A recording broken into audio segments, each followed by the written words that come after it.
Ora, menina, não é possível existir tanta desgraça junta assim como você está falando.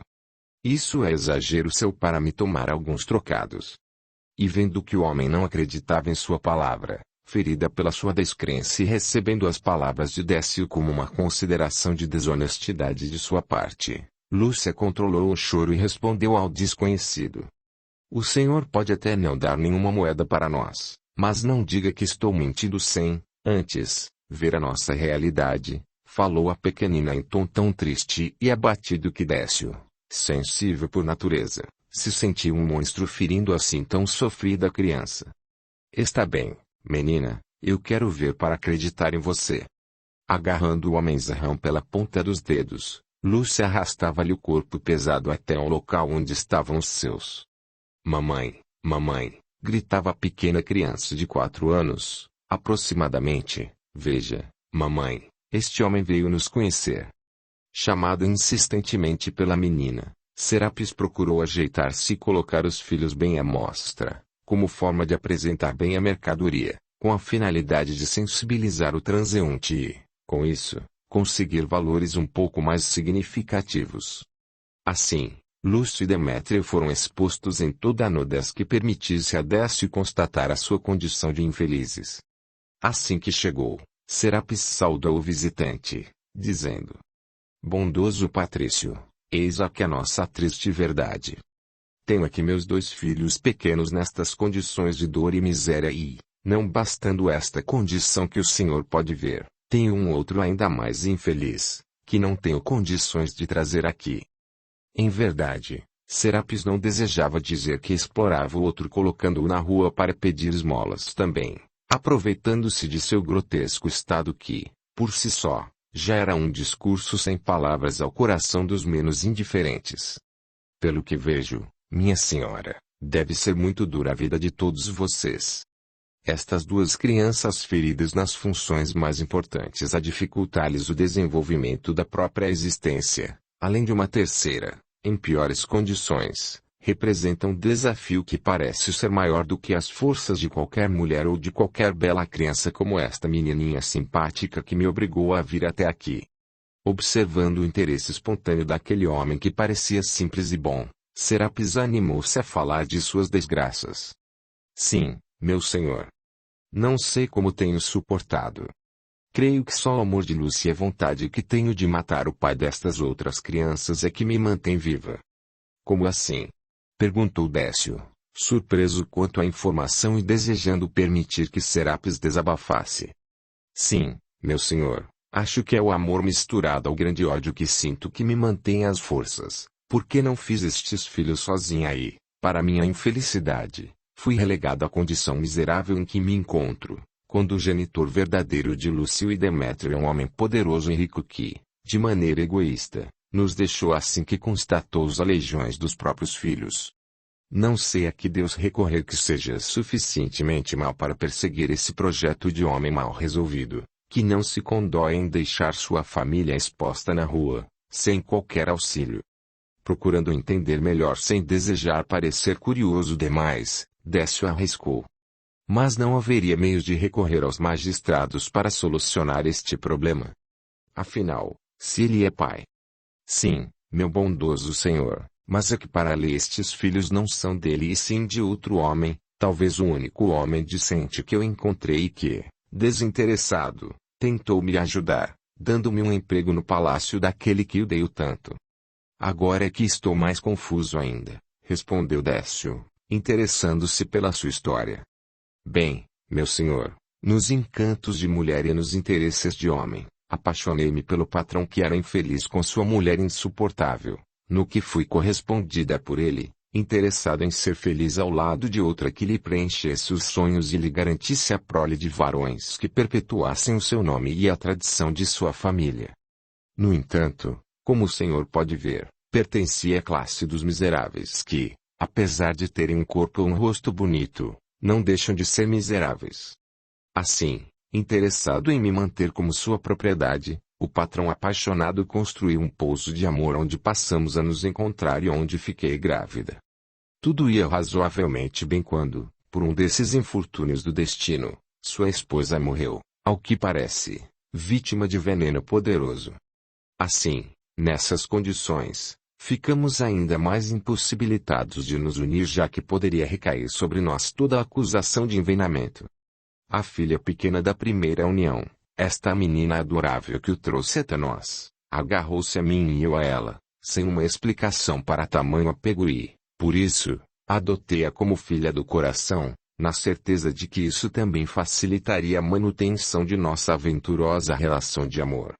Pelos planos de Marcos, em face das suspeitas que poderiam pesar sobre mim ou sobre nós, levei ao conhecimento dos que investigavam o crime que uma das servas de confiança da senhora assassinada era detentora de um frasco de veneno e que bem poderia ter sido ela aquela que o precipitara na água que servira como gole fatal.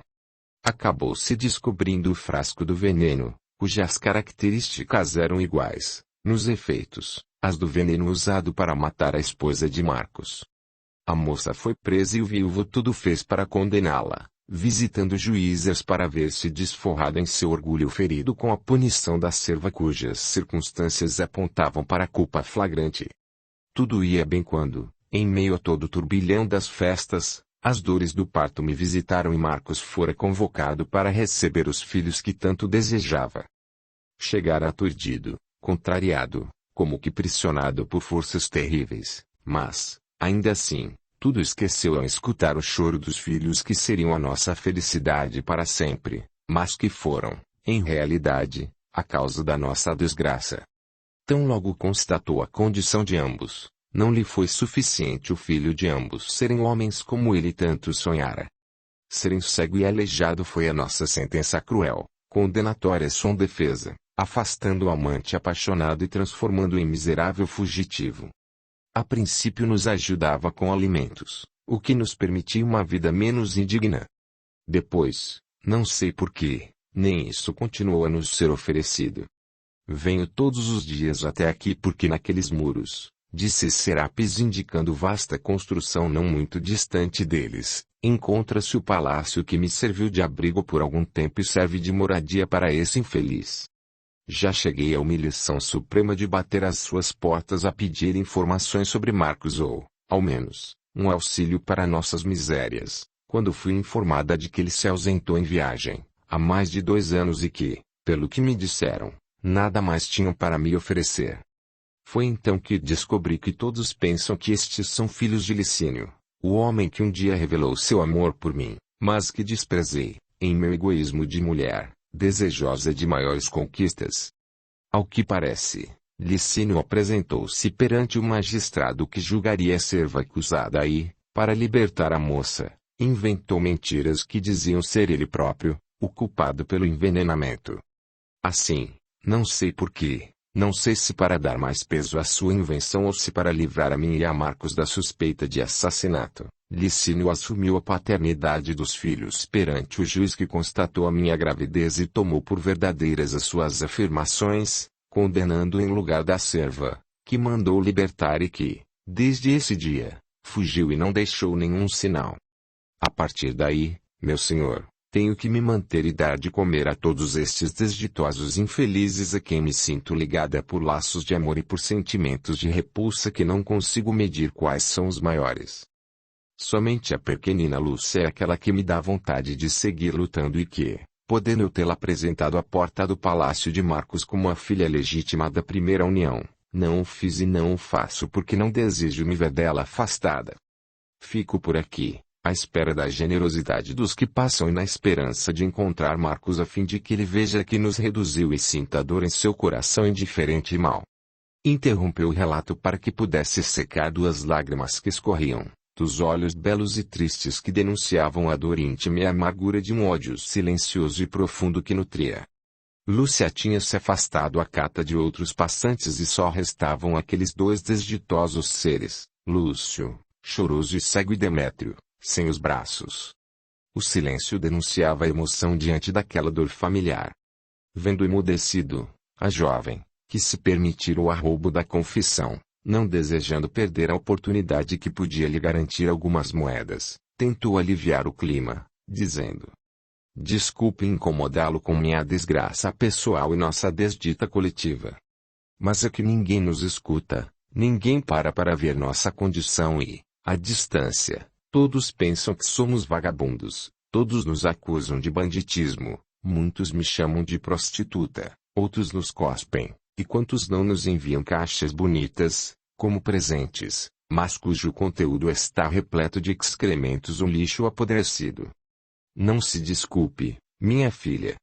Não pense você que não conheço a sua dor através da dor de tantas outras mulheres injustiçadas como você. Sem se ver repelida por aquele homem paciente e sereno, Serapis se sentiu aquecida por dentro, coisa que há muito não sentia. Aproveitando-se desse clima positivo, Décio falou-lhe sincero e humilde.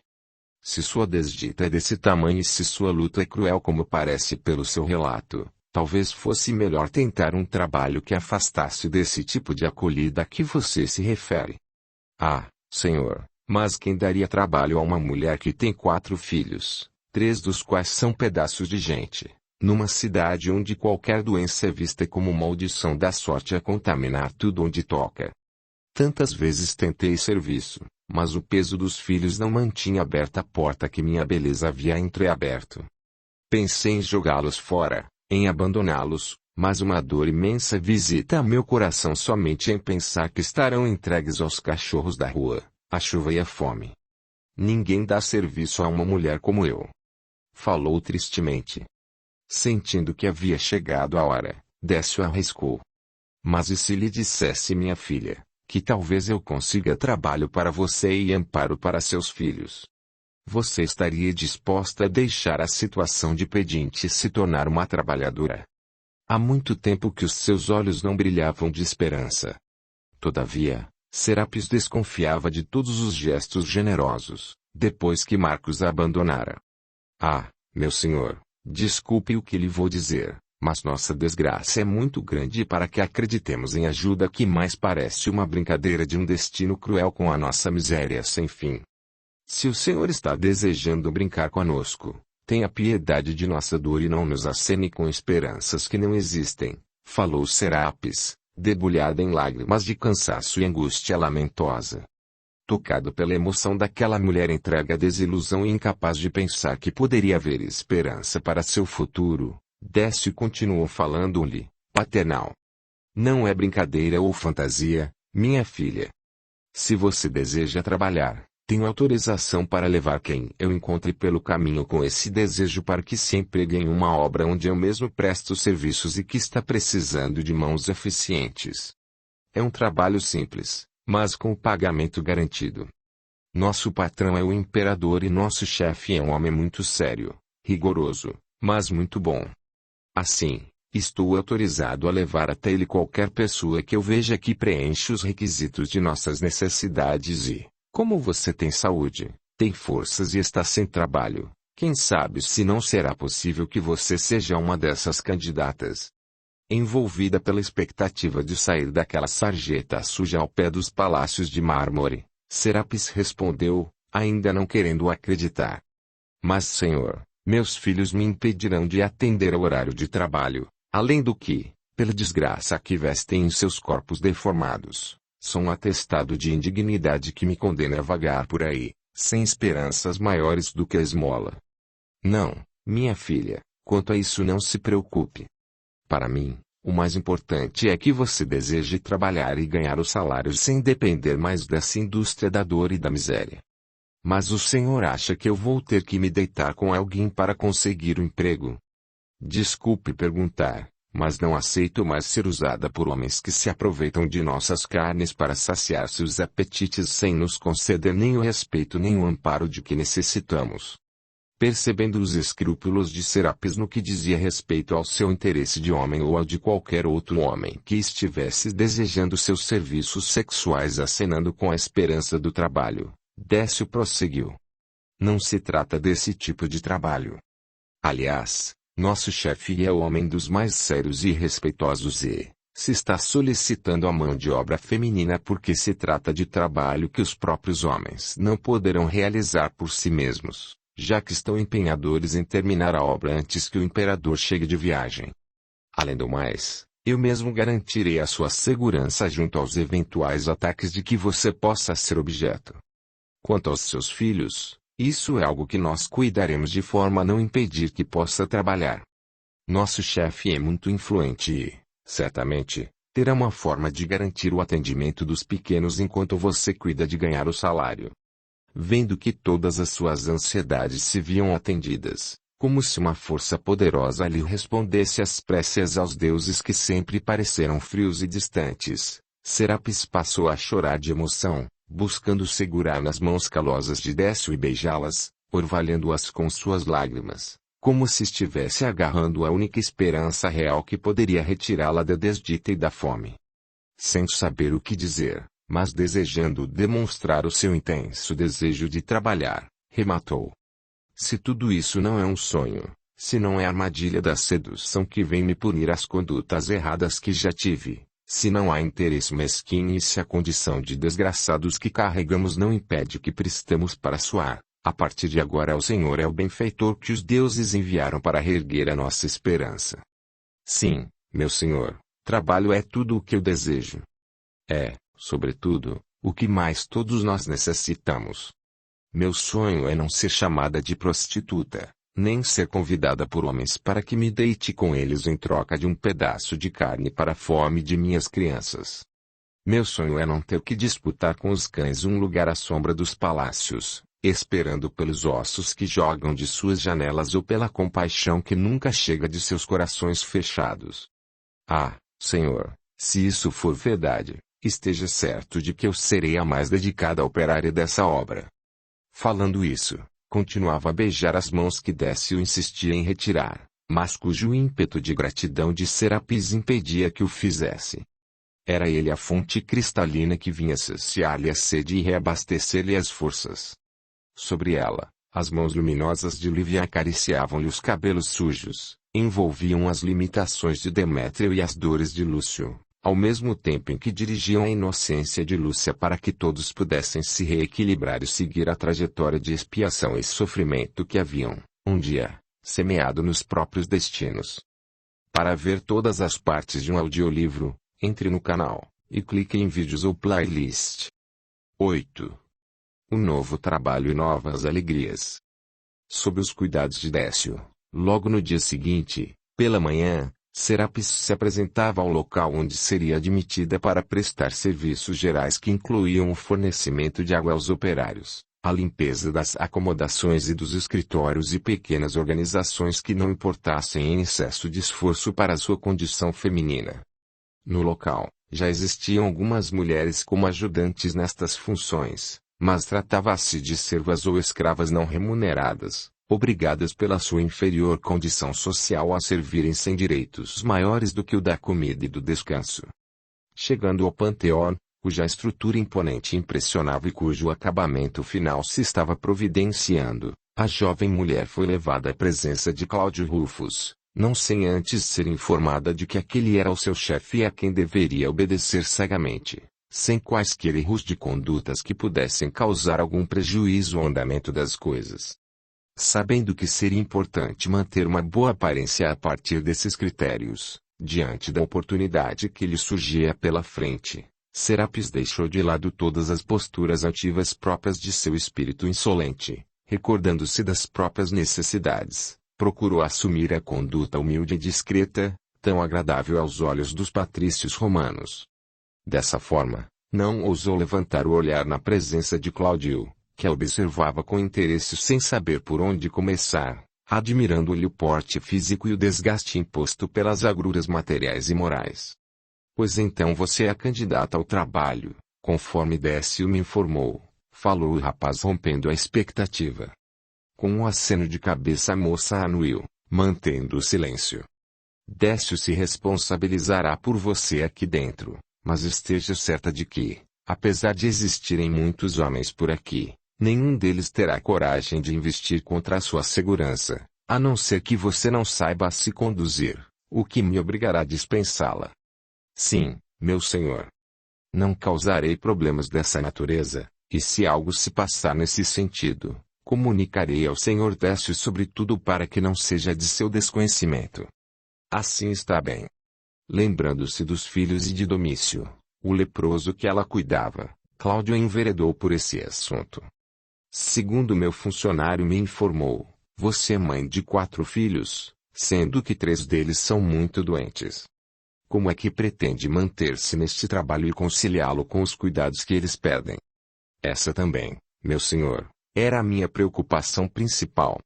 O filho mais velho, adotivo, é o mais desditoso e, por isso, não teria como deixá-lo sob os cuidados da única filha sadia, também adotada, como estão os outros 2 neste momento. Lúcia, minha pequena, se esmera em cuidar tanto do irmão cego, Lúcio, quanto do irmão aleijado Demétrio.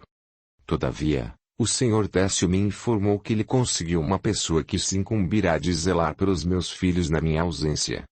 Como saio muito cedo de casa, deixo os pequenos sozinhos até a sua chegada aí, ao meu regresso, segundo me informou o senhor Décio, as crianças já terão sido alimentadas e cuidadas, principalmente o maior, sempre mais sofrido, bastando que eu termine de cuidar das pequenas coisas que ainda restem a fazer, que, por sinal, são sempre muitas numa casa onde vivem 4 crianças. Se não fosse essa disposição eu não poderia estar aqui para trabalhar. Ouvindo-lhe as explicações, que não acrescentavam muito ao que ele próprio já sabia, Cláudio concluiu.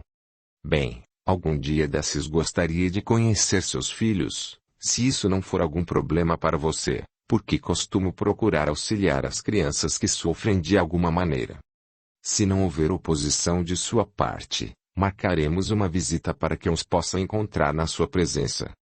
Surpreendida positivamente com o interesse de Cláudio, Serapis sorriu como que acedendo aos propósitos do novo chefe, na condição da pessoa que não tem como dizer não, apesar das mazelas que poderiam colocar em risco o seu próprio trabalho, quando da descoberta de que o filho mais velho era leproso e de aparência repugnante.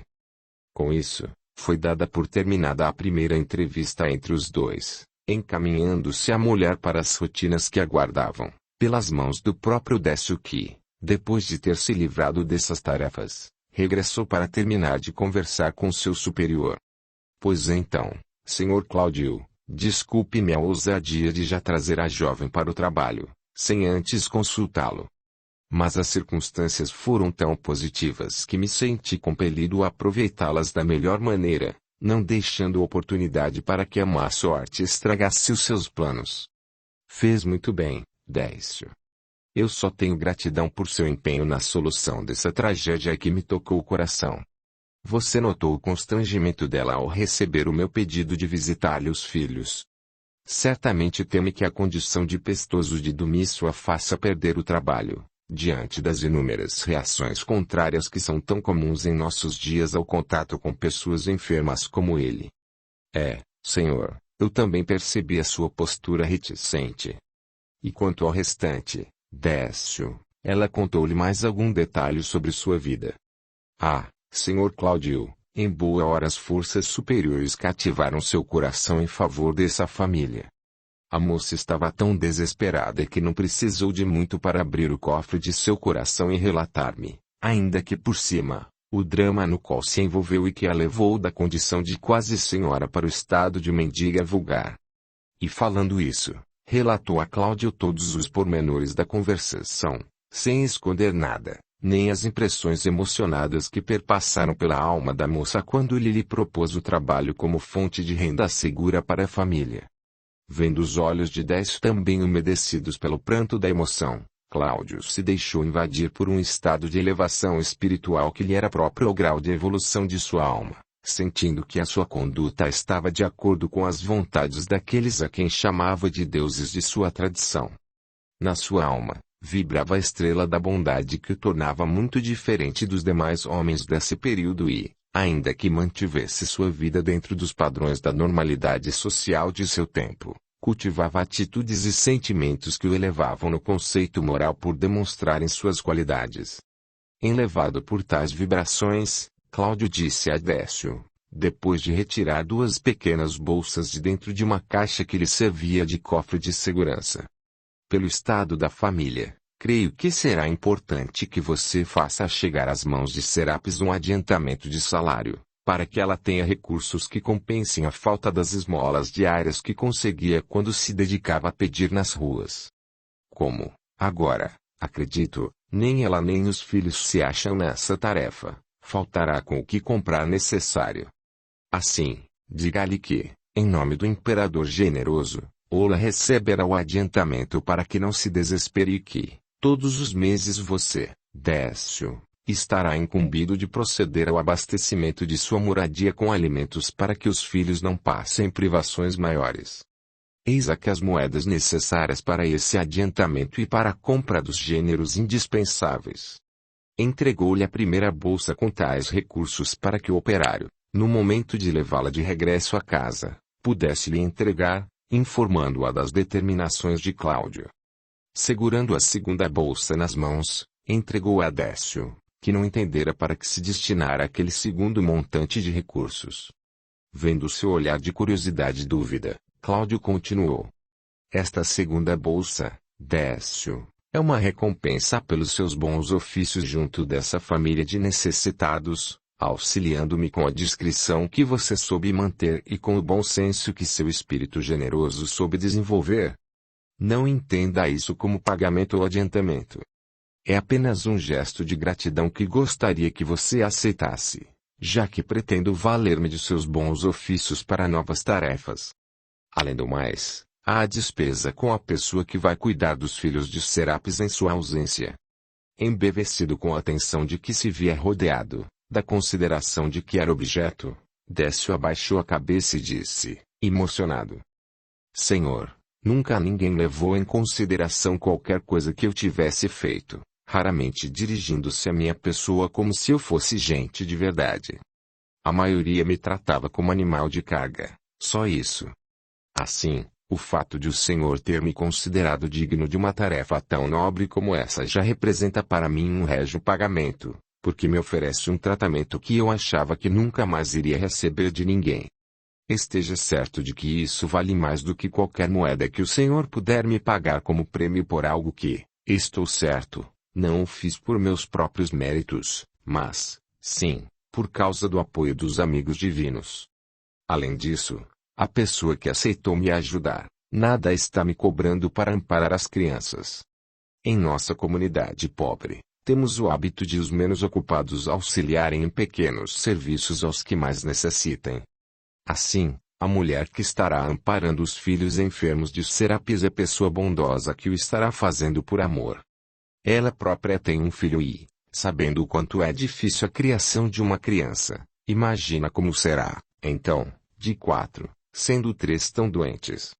Vendo que Décio se preparava para recusar a oferta, Cláudio interrompeu suas desculpas, afirmando categórico: Eu compreendo seus escrúpulos e sua gratidão.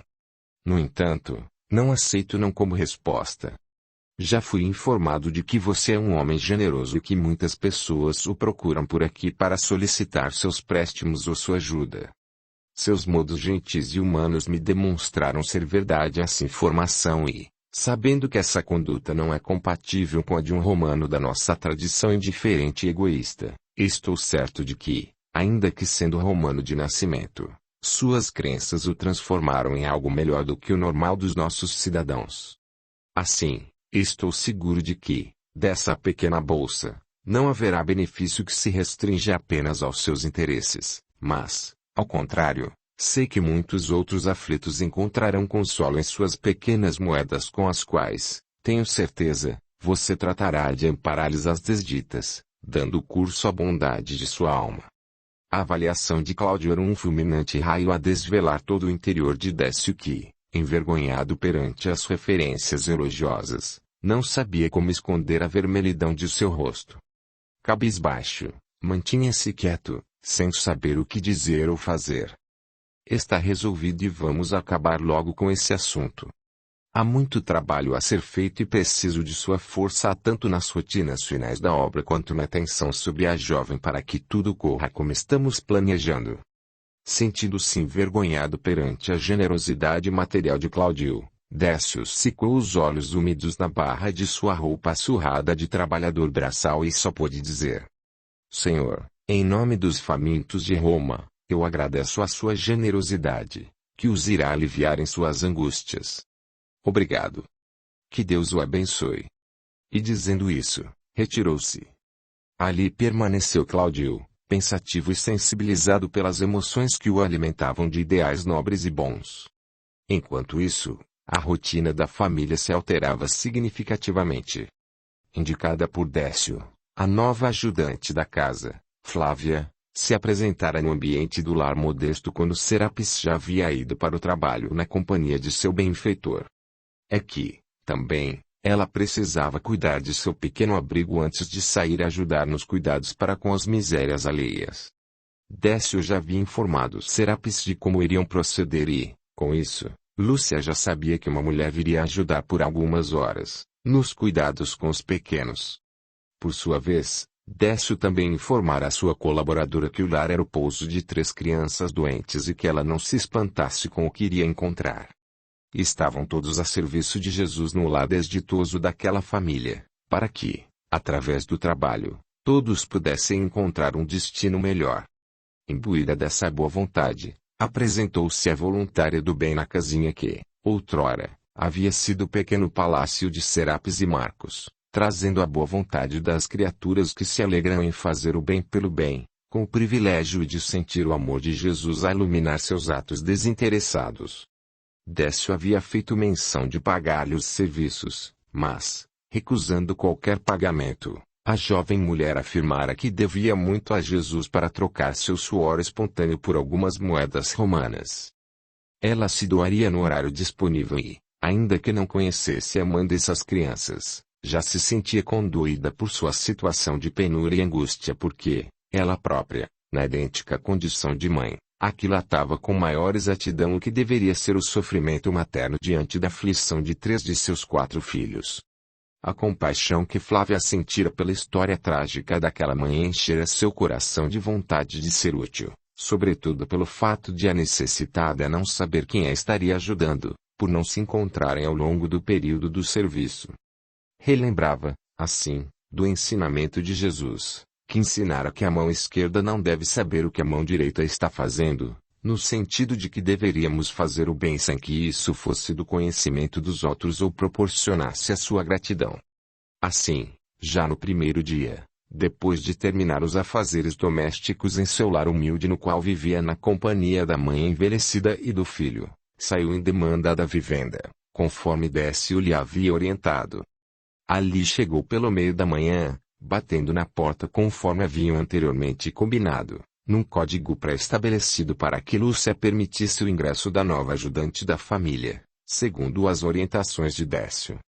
Franqueado seu ingresso ao novo ambiente de trabalho, a jovem logo pôde vislumbrar o tamanho das necessidades de todos e, vendo que somente a pequena Lúcia guardava condições de ser útil, passou a ajustar todas as coisas de modo a permitir que as demais crianças fossem atendidas em primeiro lugar, com a higiene física tão necessária para a diminuição dos odores fétidos que Domício emitia. Ajudada pela pequena menina de quase 5 anos, levaram o mais velho ao banho, trocando-lhe as vestes por outras que se achassem limpas e disponíveis. A partir daquele dia, os carrinhos não funcionariam mais como transportes de crianças pedintes. Seria usado para facilitar o trânsito de Domício no interior do lar, bem como nas imediações quando necessário. Depois de cuidar dele, chegou o momento de amparar os outros 2, seja com a mesma rotina de higiene física, seja, depois, com o preparo do alimento necessário ao sustento dos famintos infantes que, desde o dia anterior, nada tinham comido. O pouco que encontrou, elevou em seu espírito o grau de compaixão para com as dores daqueles seres ali reunidos. Imaginou a tragédia de uma mãe que se via desafiada por tais obstáculos e ainda tinha coragem de seguir vivendo, sem terminar tudo pela tragédia do infanticídio e do suicídio. Dividiu a pequena ração entre os 4 e, conduída pela fome de todos eles, saiu à rua para buscar, junto a pessoas conhecidas e que compunham um círculo de solidariedade na miséria, alguma coisa mais que pudesse completar o pouco que havia. Voltou trazendo frutas e pães humildes para que todos pudessem se sentir sustentados de uma maneira um pouco menos precária. Diante da mesa, na hora em que se preparavam para ingerir o que havia sido conseguido graças aos pedidos junto a pessoas de bom coração, a benfeitora daquele pequeno mundo se lembrou de agradecer a Jesus pelas dádivas recebidas, pela generosidade que não deixou faltar o pão aos mais necessitados. Dizendo isso, Flávia pediu que as crianças fechassem os olhos e repetissem as palavras que ela ia dizer. Obedientes e agradecidos, os pequenos se postaram conforme havia sido orientado e, palavra por palavra, repetiram a oração que escutavam. Senhor Jesus. Senhor Jesus. Nós te agradecemos. Nós te agradecemos. O pão da vida e o alimento para nossas almas, continuava a prece, pausadamente, para que as crianças repetissem. Obrigado, Senhor, por este lar, pelas crianças que aqui estão, pela sua mãezinha valorosa, que soube lutar por eles sem se deixar levar pelo desejo de morrer ou de matar. Ajude-nos a vencer todas as dificuldades que, nem se comparam à cruz onde o Senhor foi pregado, injustamente. Que assim seja. Feita a oração com as crianças que acompanhavam em reverente coro que silenciou ao final das últimas palavras, a jovem serviçal disse animada. Bem, crianças, agora vamos encher a barriga, que já passou da hora. Viva, gritou Lúcia. Hoje temos comida. Vejam só, Demétrio, Domício, Lúcio, quanta coisa nossa benfeitora trouxe para nós. Precisamos agradecer a sua dedicação, obedecendo e sorrindo para que ela se sinta feliz pela nossa alegria. Vamos cantar nossa musiquinha. E dizendo isso, colocou-se de pé diante de todos eles e, com sua voz infantil, passou a repetir os versos que havia escutado de sua mãe, convocando seus irmãos a cantarem juntamente com ela.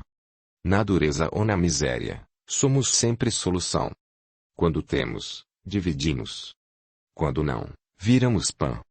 E quando a música terminava com essa frase curiosa, Serapis costumava dar mordiscadinhas nos braços de seus filhos e eles faziam o mesmo uns nos outros, como se estivessem se alimentando reciprocamente, terminando em gargalhadas, o que era um recurso para espantar um pouco a dificuldade e a tristeza. Assim fizeram os meninos que, cantando junto com Lúcia, tão logo terminaram de repetir a estrofe final, começaram a se procurar para as mordiscadinhas de sempre, como se eles estivessem a se devorar uns aos outros. A risada final não evitou que a jovem empregada derrubasse as lágrimas de admiração, vendo a tragédia daquela família ser enfrentada com tal coragem, que até mesmo as crianças não percebiam a crueldade da própria condição. Secando rapidamente o rosto, dividiram entre si o pão e as frutas, sendo certo que Lúcia se incumbia de cuidar dos dois irmãos, dando-lhes a comida na boca enquanto que a voluntária do bem se acercava de Domício para levar-lhe o alimento, que era devorado pelos dentes podres daquele infeliz corpo doente. Para os pequenos, fora uma aventura inspiradora aquele primeiro dia, fazendo com que exigissem da nova amiga a promessa de que voltaria no dia seguinte. Por volta do meio da tarde, a jovem fazia a promessa solene diante de todos eles e despedia-se, emocionada e feliz, pela possibilidade de ter aliviado aqueles corações aflitos em suas dores mais comuns, já que precisava dirigir-se à casa comercial onde trabalhava na limpeza até depois de anoitecer, para ajudar na criação de seu filho e nos gastos da casa. Ficaram as crianças esperando a chegada da mãe para poderem contar as novas aventuras vividas ali, naquele ambiente agora mais arrumado e limpo. Ao final do dia, Serapis chegava, escoltada por Décio que, conforme o combinado com Cláudio, depositava-lhe a bolsa em suas mãos como adiantamento de salário para as despesas imediatas, informando-a igualmente de que a família seria atendida por um amparo de comida para que não faltasse nada às crianças. Serapis não acreditava naquilo. Deveria estar sonhando um sonho muito bom e tinha medo de despertar na mesma realidade cruel a que fora acostumada, nas lutas, nas maneiras mentirosas e infiéis, nas competições e nas traições para conquistar postos ou posições de realce no afeto de pessoas ricas. Tudo isso ela conhecia pessoalmente, como prática que fizera de sua vida gerar a desgraça na qual estava inserida. Esse novo mundo, essa forma diferente de ser tratada, onde pessoas se interessavam pelo bem das outras custava-lhe entender como poderia existir ou ser real. Agradecida por tudo e ansiosa para saber das novidades dentro do lar, combinaram a rotina do dia seguinte para que, ao amanhecer, Décio ali estivesse para seguir com ela para o trabalho que os esperava. No entanto, as surpresas ainda não haviam acabado. Dentro do lar, a alegria dos filhos que, pela primeira vez, haviam transformado aquele túmulo em um lar cheio de algazarras alegres e bem dispostas, esperava pela mãe que, solicitada por todos os braços, não sabia a quem entregar-se para ouvir as peripécias daquela nova jornada de aventuras e risos. Lúcia era a mais tagarela, querendo falar tudo, contar como haviam se comportado, como os meninos tinham ajudado, tinham cantado a musiquinha na hora da comida, da fartura que eles tiveram naquele dia, do esforço da nova ajudante em lhes atender os menores pedidos. Serapis estava ingressando num mundo novo. Um mundo que ela já vivera quando se encontrava ao lado de Licínio e que, talvez, já há muito tempo estivesse vivendo, na felicidade e na paz, se o tivesse aceitado como companheiro querido, ao invés de ter preferido as aventuras da conquista de bens e riquezas, ao lado do covarde Marcos, rico e fraco. Sim, um dia, alguns anos atrás, ela tivera a opção de ser menos rica e mais feliz, ao lado de um homem cujo coração se parecia com o de Décio, com o de Cláudio e com o daquela mulher que, agora, mesmo como empregada sem pagamento, tratava seus filhos doentes com respeito e carinho. A alegria das crianças era o atestado do amor verdadeiro de que foram objeto.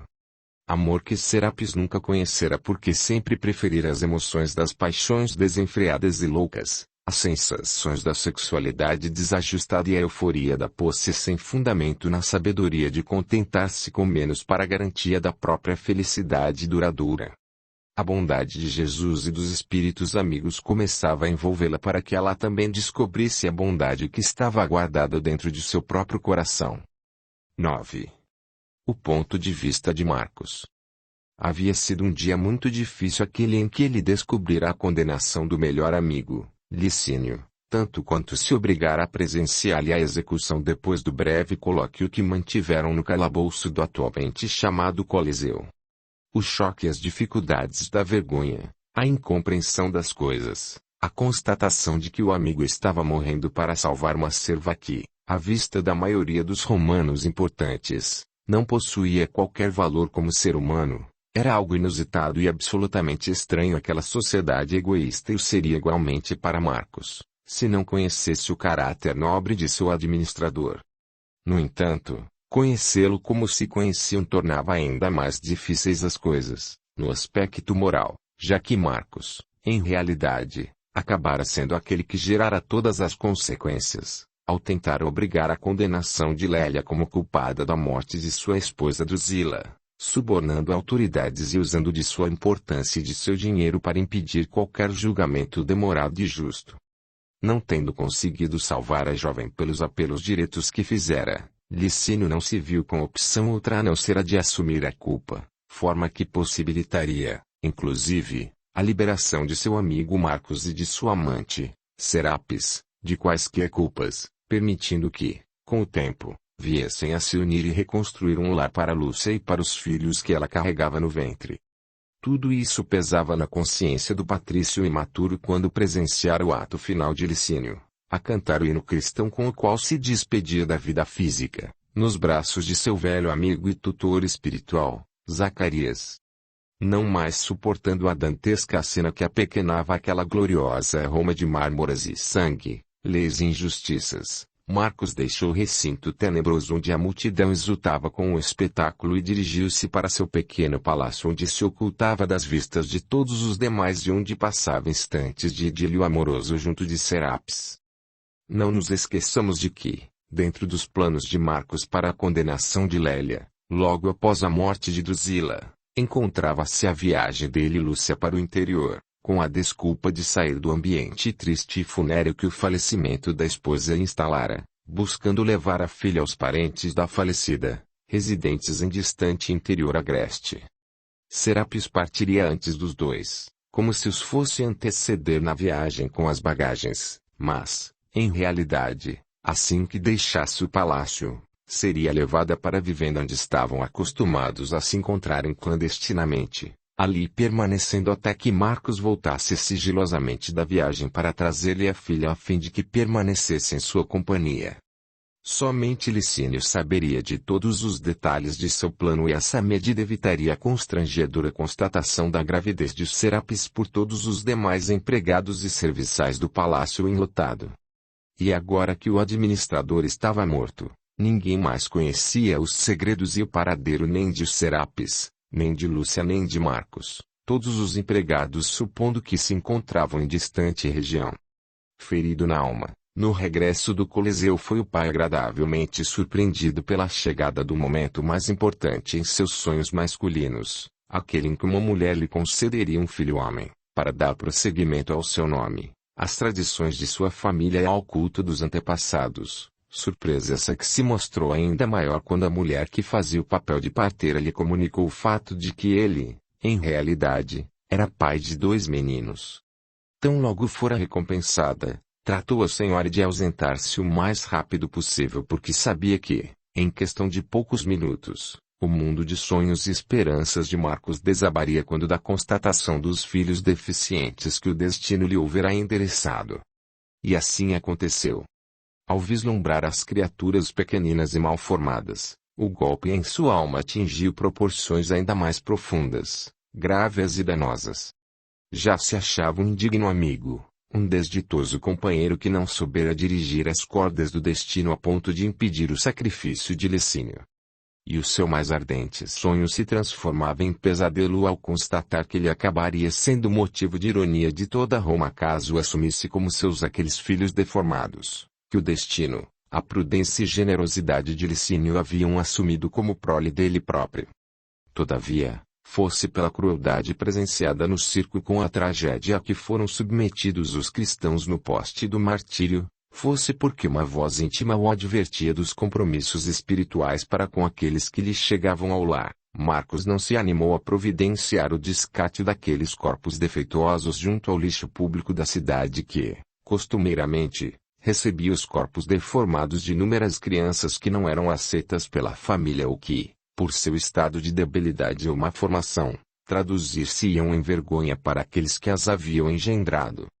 Uma vez que se tratava de um jovem despreparado para todas as dores dos testemunhos de honradez e maturidade, abatido pela morte de Licínio e atribuindo-se, ainda que em parte, a culpa pela prole defeituosa, acovardou-se perante o testemunho de ser pai daqueles filhos e, valendo-se daquilo que Licínio houvera feito para facilitar a sua união com Serapis, como um gesto de benevolência do administrador, considerou as crianças como órfãs de pai desde o nascimento e, ao invés de adotá-las e trazê-las para o palácio, o que permitiria a sua união definitiva com Serapis, até então sua amada, preferiu valer-se da falsa paternidade de Licínio e torná-la verdadeira, afastando-se daquele ambiente e abandonando todos os filhos e amante na condição em que se encontravam.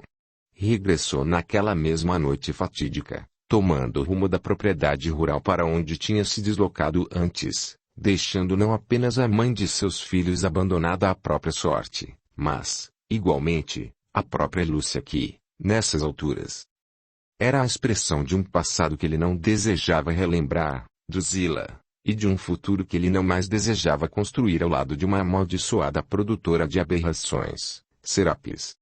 Lúcia, ademais, precisaria mais de uma mãe do que de um pai. Estes pensamentos despropositados de Marcos eram fruto de seu despreparo para as lutas morais da vida, reduzido que se achava a um mero gozador das coisas materiais do mundo, acostumado a poder tudo comprar, tudo mandar, tudo resolver à sua maneira. Garantiu à família desditosa a possibilidade de utilização daquela moradia e, depois que pôde meditar melhor nos fatos, já na sede campestre para onde regressara sozinho, escrevera ao Fábio, o administrador que sucedera a Licínio, relatando-lhe que descobrira o motivo do desaparecimento do antigo mordomo, seu antecessor, motivado pela sua união com Serapis que lhe esperava um filho. Acrescentou para dar mais veracidade à história, o fato constante da confissão de Licínio, de que adotara a fé cristã e que, por esse motivo fora preso e condenado, no intuito de libertar Lélia, a serva acusada de matar Drusila. Segundo a versão de Marcos ao administrador Fábio, Lélia fora consumida pelas mesmas chamas que havia matado Licínio.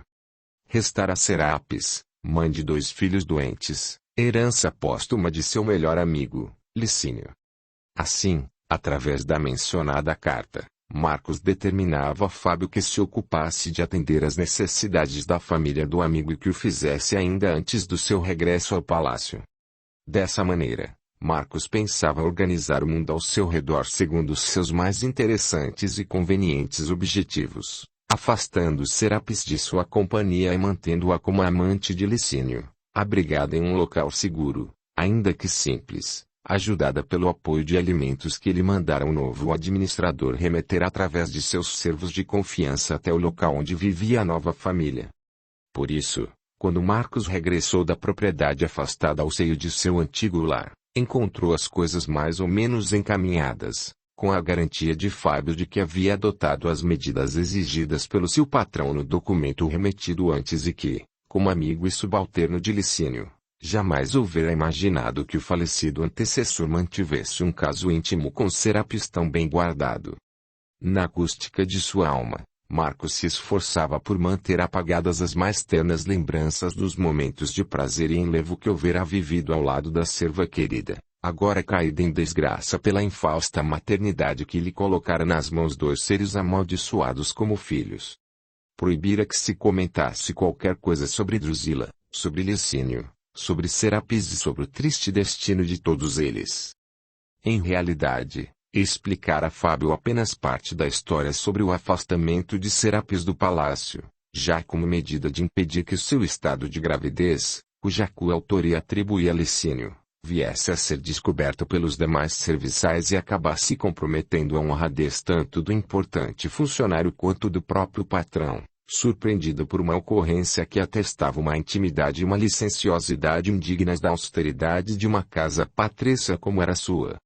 Por isso, explicava-se, a necessidade da viagem de Serapis antes de Elis e Lúcia, medida indispensável para afastá-la dali, encaminhando-a para a modesta vivenda que fora providenciada pelo próprio futuro pai, Licínio. No entanto, as dores colheram a ambos de surpresa e este não pôde ver o nascimento de seus 2 rebentos. Como vários meses já se haviam passado e Fábio jamais houvera tido qualquer contato com Lúcia, sendo incapaz de reconhecê-la agora, sobretudo com as mudanças próprias do crescimento infantil, Marcos evitou relatar o destino da única filha, tudo fazendo supor que a mesma estivesse entregue aos parentes afastados da defunta esposa.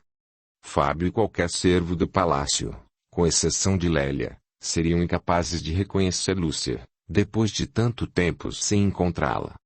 Assim que tudo estivesse convenientemente explicado, Marcos via a necessidade de afastar-se dali, para que a farsa que promovera como maneira de se livrar da condição de pai de 2 monstros, fosse efetivada como verdade. Se permanecesse por ali, fatalmente Serapis surgiria para acusá-lo, exigir-lhe maior ajuda, apresentar Lúcia e impor-lhe a vergonhosa reputação de um pai mesquinho, abandonando tanto a filha do primeiro casamento quanto os da união espúria e ilegítima. Marcos sentia que Serapis era detentora de muitas chaves para fazer abrir as portas ao sabor de seus caprichos e interesses. Por isso, não havia outra maneira de fugir desse risco senão deixando Roma, sem destino e sem informar quanto tempo ficaria ausente. Ao término dos 30 dias do nascimento dos rebentos desditosos, Marcos se afastava novamente da capital imperial, sem destino declarado sequer ao próprio administrador, ao qual se dirigiria através de mensageiros que lhe dariam todas as ordens e orientações necessárias ao andamento das coisas por ali. Isso o afastaria de Serapis, da pressão psicológica de tomar qualquer outra atitude mais generosa, das lembranças de Licínio, das vistas aguçadas da ex-amante e da consciência de culpa pelo abandono de Lúcia, sentimentos estes que procurava combater e remediar com a concessão do direito de viverem juntas sob o antigo tugúrio de amor e de lhes garantir alguma provisão mensal. Se na superfície esta versão possuía muitos pontos de apoio que aproximavam da verdade, no conjunto de todas as provas e indícios, tendo sido um caminho dos mais bem arquitetados para livrá-lo da responsabilidade e da vergonha de ser pai, por outro lado, seu coração sabia que sua conduta era indigna de tudo, de seus genitores já falecidos há muito tempo, de seu melhor amigo, Licínio, de um sentimento de nobreza que ainda não estava de todo morto em suas tradições familiares, de sua consciência que sabia que tudo aquilo era um deslavada mentira.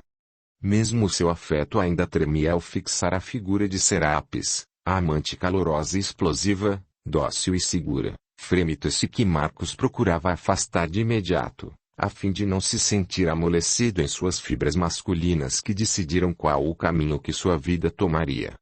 Não permitira que fosse objeto de ironias naquela Roma ferina e teatral, afastando-se de tudo que colocasse em risco a sua estirpe e sua tradição.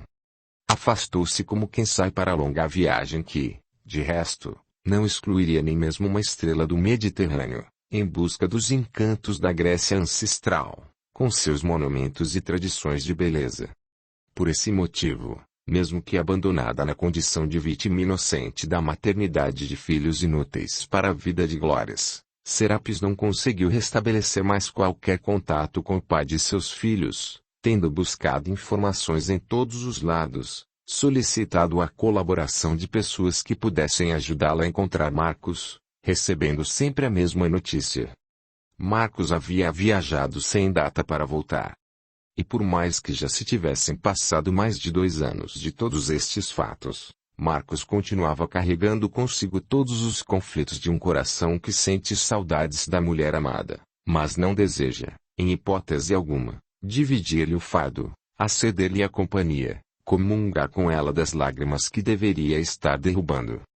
Sua trajetória de turista não conseguia fazer com que sua consciência lhe desse trégua e, por mais longe que fosse, via-se perseguido por todos estes tormentos que o acusavam de culpado na morte de Licínio, culpado na fuga da responsabilidade paterna, culpado pela farsa bem engendrada, na qual enodoava ou conspurcava a memória do melhor amigo para livrar a própria moral dos julgamentos mais incisivos. Por isso, nem as belezas da Grécia, nem os ares frescos de montanhas, nem as carícias de tantas outras mulheres passageiras nas quais pensava enganar os próprios sentimentos eram capazes de completá-lo ou amainar o vulcão que o perseguia e crestava por dentro. Tinha saudade e medo, ansiedade e temor, solidão e carência. Sua alma era um verdadeiro turbilhão. Mais uma vez, queridos leitores, surge diante de todos nós as implicações de nossas condutas, no tocante à responsabilidade em todos os pequenos atos que realizamos. Sobre tais questões, o já mencionado Livro dos Espíritos, que a doutrina espírita oferece como mapa para a compreensão de nossos destinos diante das leis que dirigem nosso espaço, não deixa margem a dúvidas no tocante à nossa condição de seres responsáveis, que contamos com os instrumentos que nos colocarão no rumo. Não importa de quanto tempo necessitemos ou que soframos o efeito doloroso a que dermos causa. A já citada questão 642 da referida obra é muito elucidativa quanto a isso.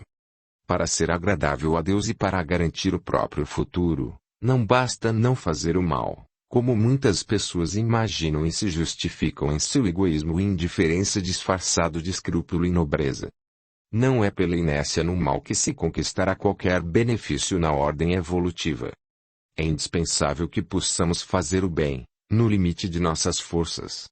A isso se dedicou o próprio Licínio, ao entregar-se na vida física para conseguir resgatar a inocente criatura da injustiça que seria levada pelos estratagemas de Marcos e pela venalidade das autoridades humanas. Fazer o bem no limite não apenas de seus recursos, não apenas no limite de seu tempo, de seus interesses, de suas conveniências, de sua descendência, de seu feudo. Fazer o bem até que as suas forças não aguentem mais, empenhando nessa faina todos os seus valores e objetos, coisas e riquezas, potencialidades espirituais e virtudes. E, logo a seguir, a resposta a essa pergunta prossegue afirmando quão abrangente é a nossa responsabilidade no mundo. Como espíritos em evolução que somos, todos solidários com o crescimento de todos. Assim, vaticinem que seremos responsáveis por todo o mal que possa decorrer de um bem que nós deixamos de realizar quando poderíamos ter feito. Essa era a fundamental diferença entre Licínio e Marcos. O primeiro houvera sabido cumprir com a sua essência divina, aceitando fazer o bem no limite máximo de suas forças, de seus ideais, de seus objetivos.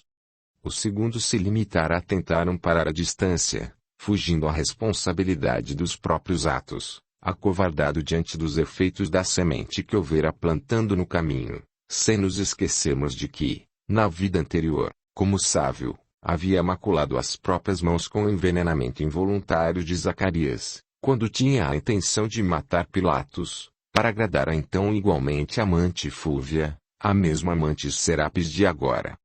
Não se tratava, portanto, de um inocente e primário transfuga da lei de amor. Era um reincidente, um repetidor de condutas desrespeitosas que, segundo suas próprias necessidades espirituais, lhe impunham o dever moral de receber, ao lado da nova companheira, a figura detestável daqueles que haviam se comprometido diretamente pela cumplicidade sexual e política, Pôncio e Sulpício, os mesmos Lúcio, cego, e Demétrio, aleijado, agora como os filhos da antiga amante, Fúvia, agora, Serapis. Na planificação originária preparatória da presente reencarnação, Serapis seria mãe de seus dois sócios de delitos sob o amparo de Licínio que, como já lhe havia revelado, interessava-se em tê-la como esposa legítima e aceitara, espiritualmente, ser o devotado genitor dos dois filhos deficientes que o destino lhe encaminharia. Ambiciosa, no entanto, preferiu aventurar-se em busca de dinheiro-poder, acabando por perder o coração fiel e devotado de um espírito luminoso, aquele mesmo Lucílio que procurara ajudar Zacarias a proteger Pilatos, trocando seu afeto pelo interesse carnal e a paixão de um Marcos rico e inconsequente, aquele sábio tolo que se deixara dominar pelos seus encantos sedutores. Trocara a segurança do afeto pela fraqueza do companheiro que escolheu, não com base em realidades virtuosas do espírito e, sim, baseada nos interesses mesquinhos de continuar mandando e vivendo faustosamente, tendências que seu espírito ainda não havia conseguido abolir de suas ambições mais profundas. Agora, todos estavam recebendo de todos as decepções que suas fraquezas produziam, por fugirem igualmente dos deveres e de fazer o bem. Todos recebiam o mal pelo bem que haviam deixado de semear quando poderiam tê-lo feito. Serapis, que optara por Marcos, se via sozinha sem o companheiro volúvel que escolhera, enquanto que Marcos não conseguia acalmar seu afeto, atormentado pelas defecções e pelas acusações de sua própria consciência, vendo-se afetivamente atrelado a uma mulher que representaria a sua desdita para sempre. Por isso, queridos leitores, entendamos os deveres que nos compete observar na jornada da vida e, por mais dolorosos e difíceis, não abdiquemos do esforço para que o bem dos que estão ao nosso lado prevaleça sobre os próprios interesses. Nosso sacrifício pessoal será o único advogado decente que se levantará para defender-nos. Todo o mal que possa decorrer da ausência de um bem que poderia ter sido realizado por suas mãos representará acusador inflexível no tribunal da verdade, a apontar na sua direção quando se buscarem os responsáveis pela dor, pela fome, pela vergonha, pela queda de alguma pessoa, pela lágrima de algum ser.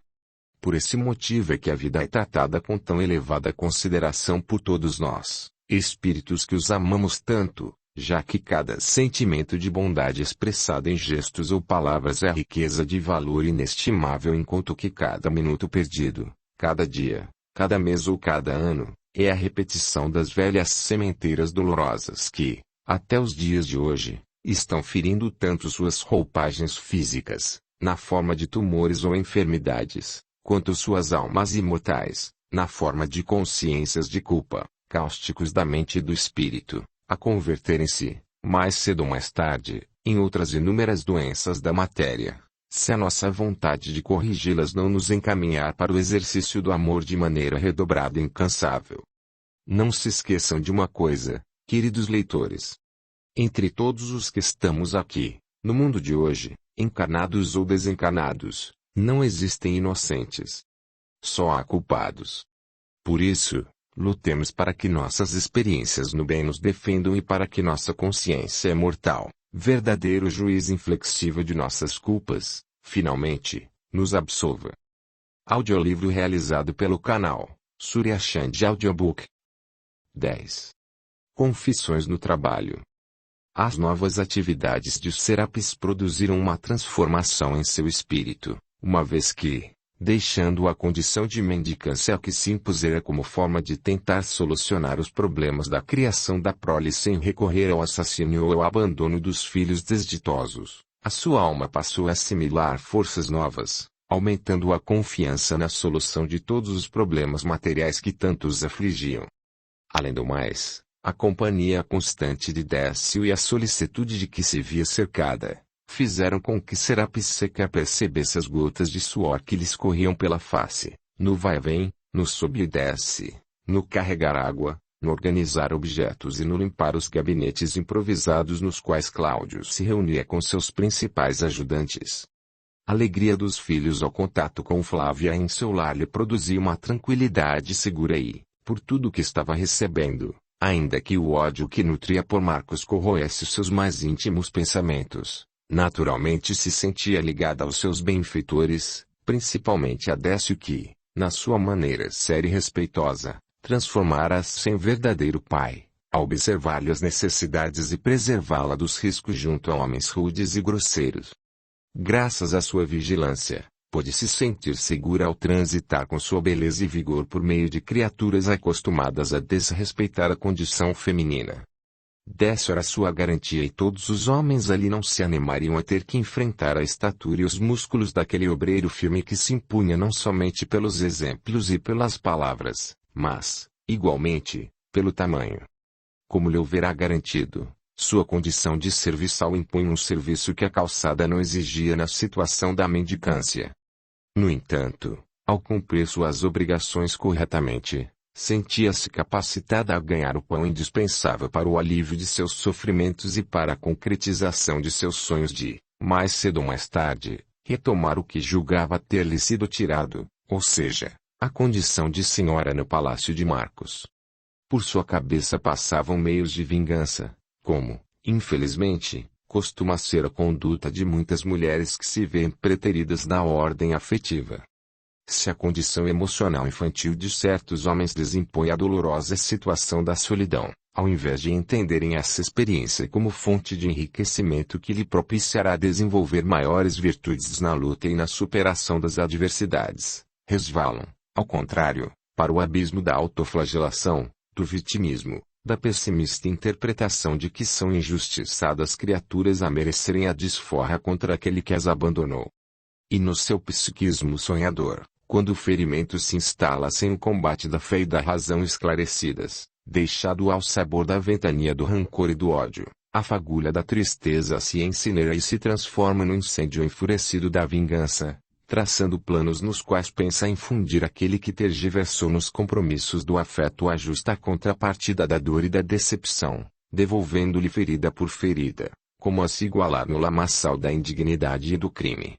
Como mulher sem fé mais elevada e acostumada a usar da razão como instrumento de conquistas, Serapis carregava em seu íntimo a planificação de conseguir retornar ao antigo posto material de onde fora retirada por força das circunstâncias. Entretanto, tais cogitações eram seu segredo mais bem guardado, deixado para o momento certo, uma vez que, agora, o que lhe interessava era corresponder ao voto de confiança que lhe houvera sido oferecido tanto por Décio quanto por Cláudio Rufus.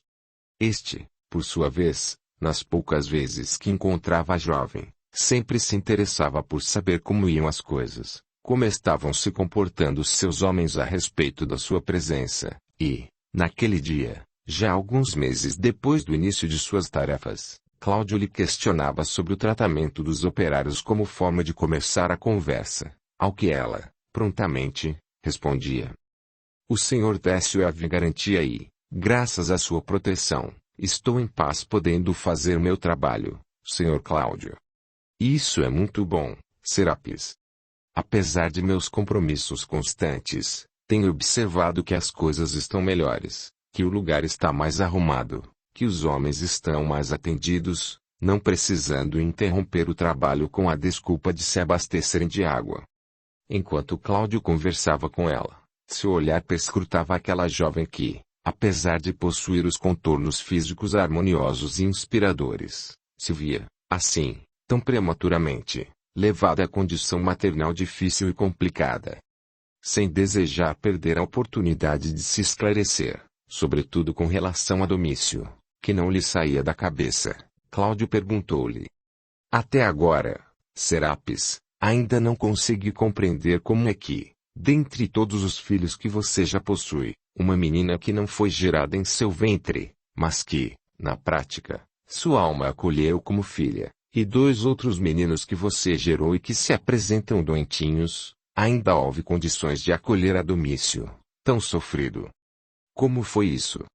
Ah, meu senhor, as desgraças, quando vêm juntas, fazem delirar nosso pensamento e, quando estamos perto de fazer coisas piores, o destino ou os deuses, às vezes, nos alertam ou impedem, ajudando-nos de alguma sorte com as migalhas de sua preocupação.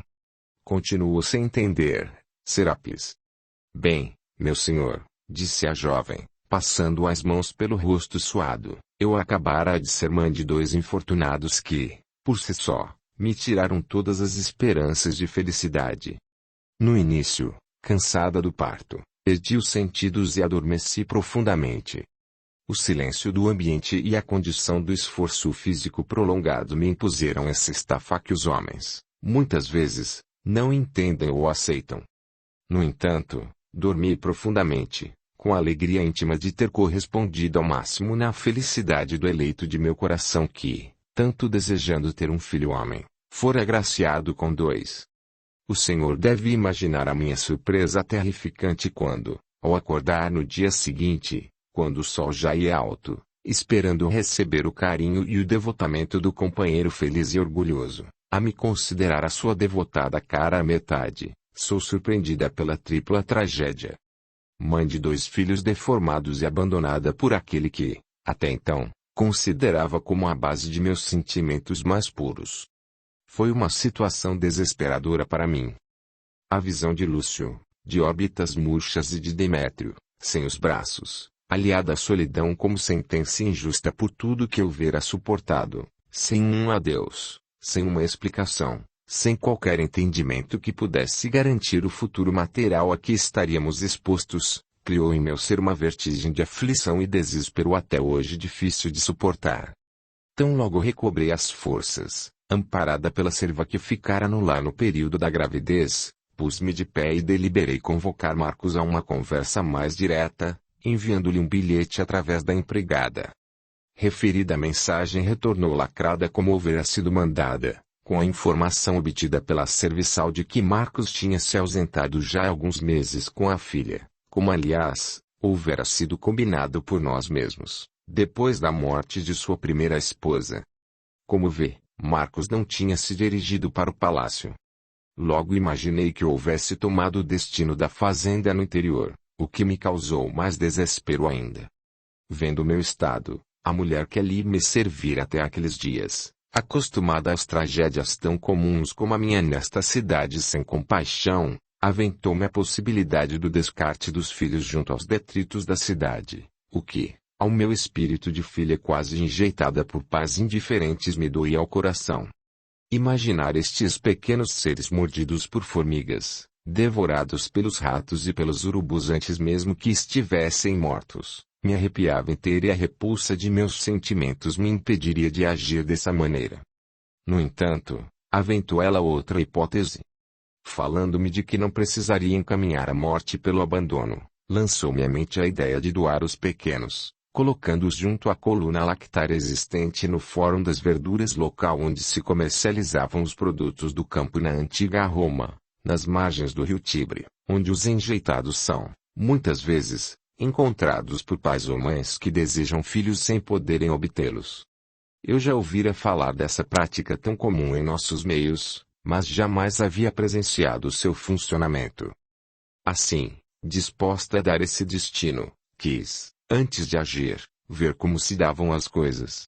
Por isso, na primeira noite que se me apresentou favorável, vesti modesta capa que me protegia e dirigi meus passos ao local estabelecido para poder observar melhor o que se passava.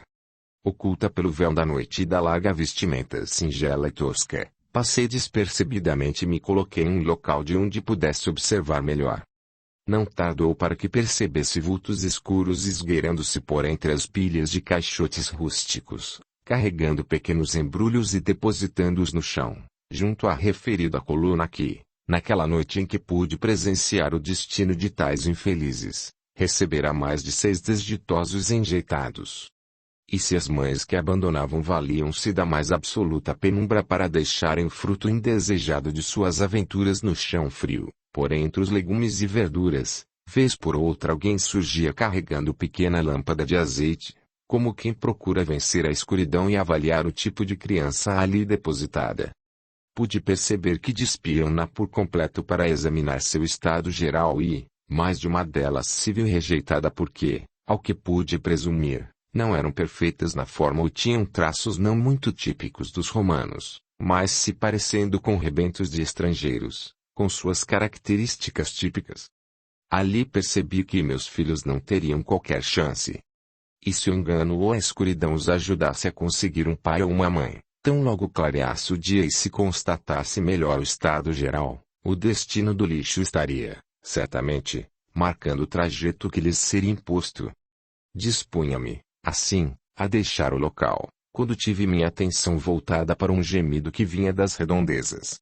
Correspondido ao máximo na felicidade do eleito de meu coração que, tanto desejando ter um filho homem, fora agraciado com 2.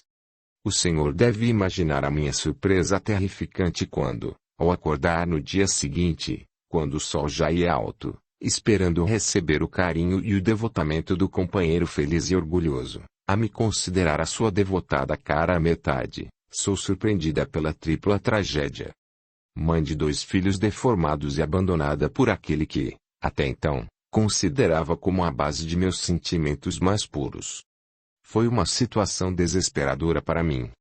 A visão de Lúcio, de órbitas murchas e de Demétrio, sem os braços, aliada à solidão como sentença injusta por tudo que eu vera suportado, sem um adeus, sem uma explicação, sem qualquer entendimento que pudesse garantir o futuro material a que estaríamos expostos, criou em meu ser uma vertigem de aflição e desespero até hoje difícil de suportar.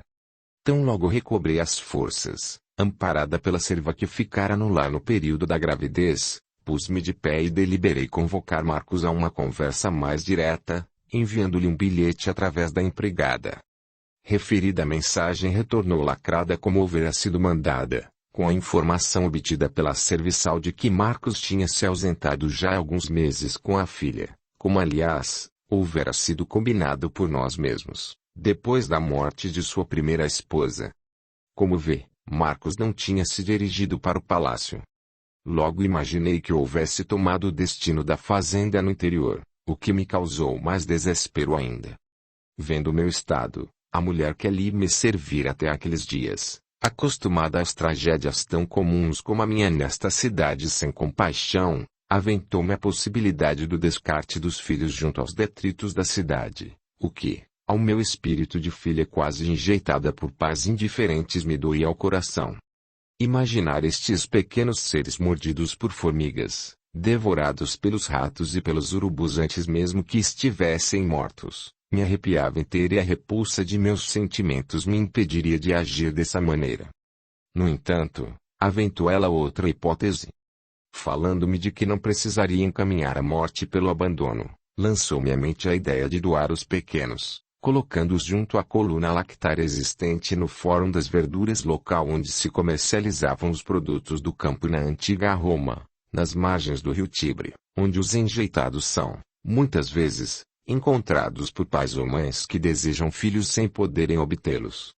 Eu já ouvira falar dessa prática tão comum em nossos meios, mas jamais havia presenciado seu funcionamento. Assim, disposta a dar esse destino, quis, antes de agir, ver como se davam as coisas. Por isso, na primeira noite que se me apresentou favorável, vesti modesta capa que me protegia e dirigi meus passos ao local estabelecido para poder observar melhor o que se passava. Oculta pelo véu da noite e da larga vestimenta singela e tosca, passei despercebidamente e me coloquei em um local de onde pudesse observar melhor. Não tardou para que percebesse vultos escuros esgueirando-se por entre as pilhas de caixotes rústicos, carregando pequenos embrulhos e depositando-os no chão, junto à referida coluna que, naquela noite em que pude presenciar o destino de tais infelizes, receberá mais de 6 desditosos enjeitados. E se as mães que abandonavam valiam-se da mais absoluta penumbra para deixarem o fruto indesejado de suas aventuras no chão frio, por entre os legumes e verduras, vez por outra alguém surgia carregando pequena lâmpada de azeite, como quem procura vencer a escuridão e avaliar o tipo de criança ali depositada.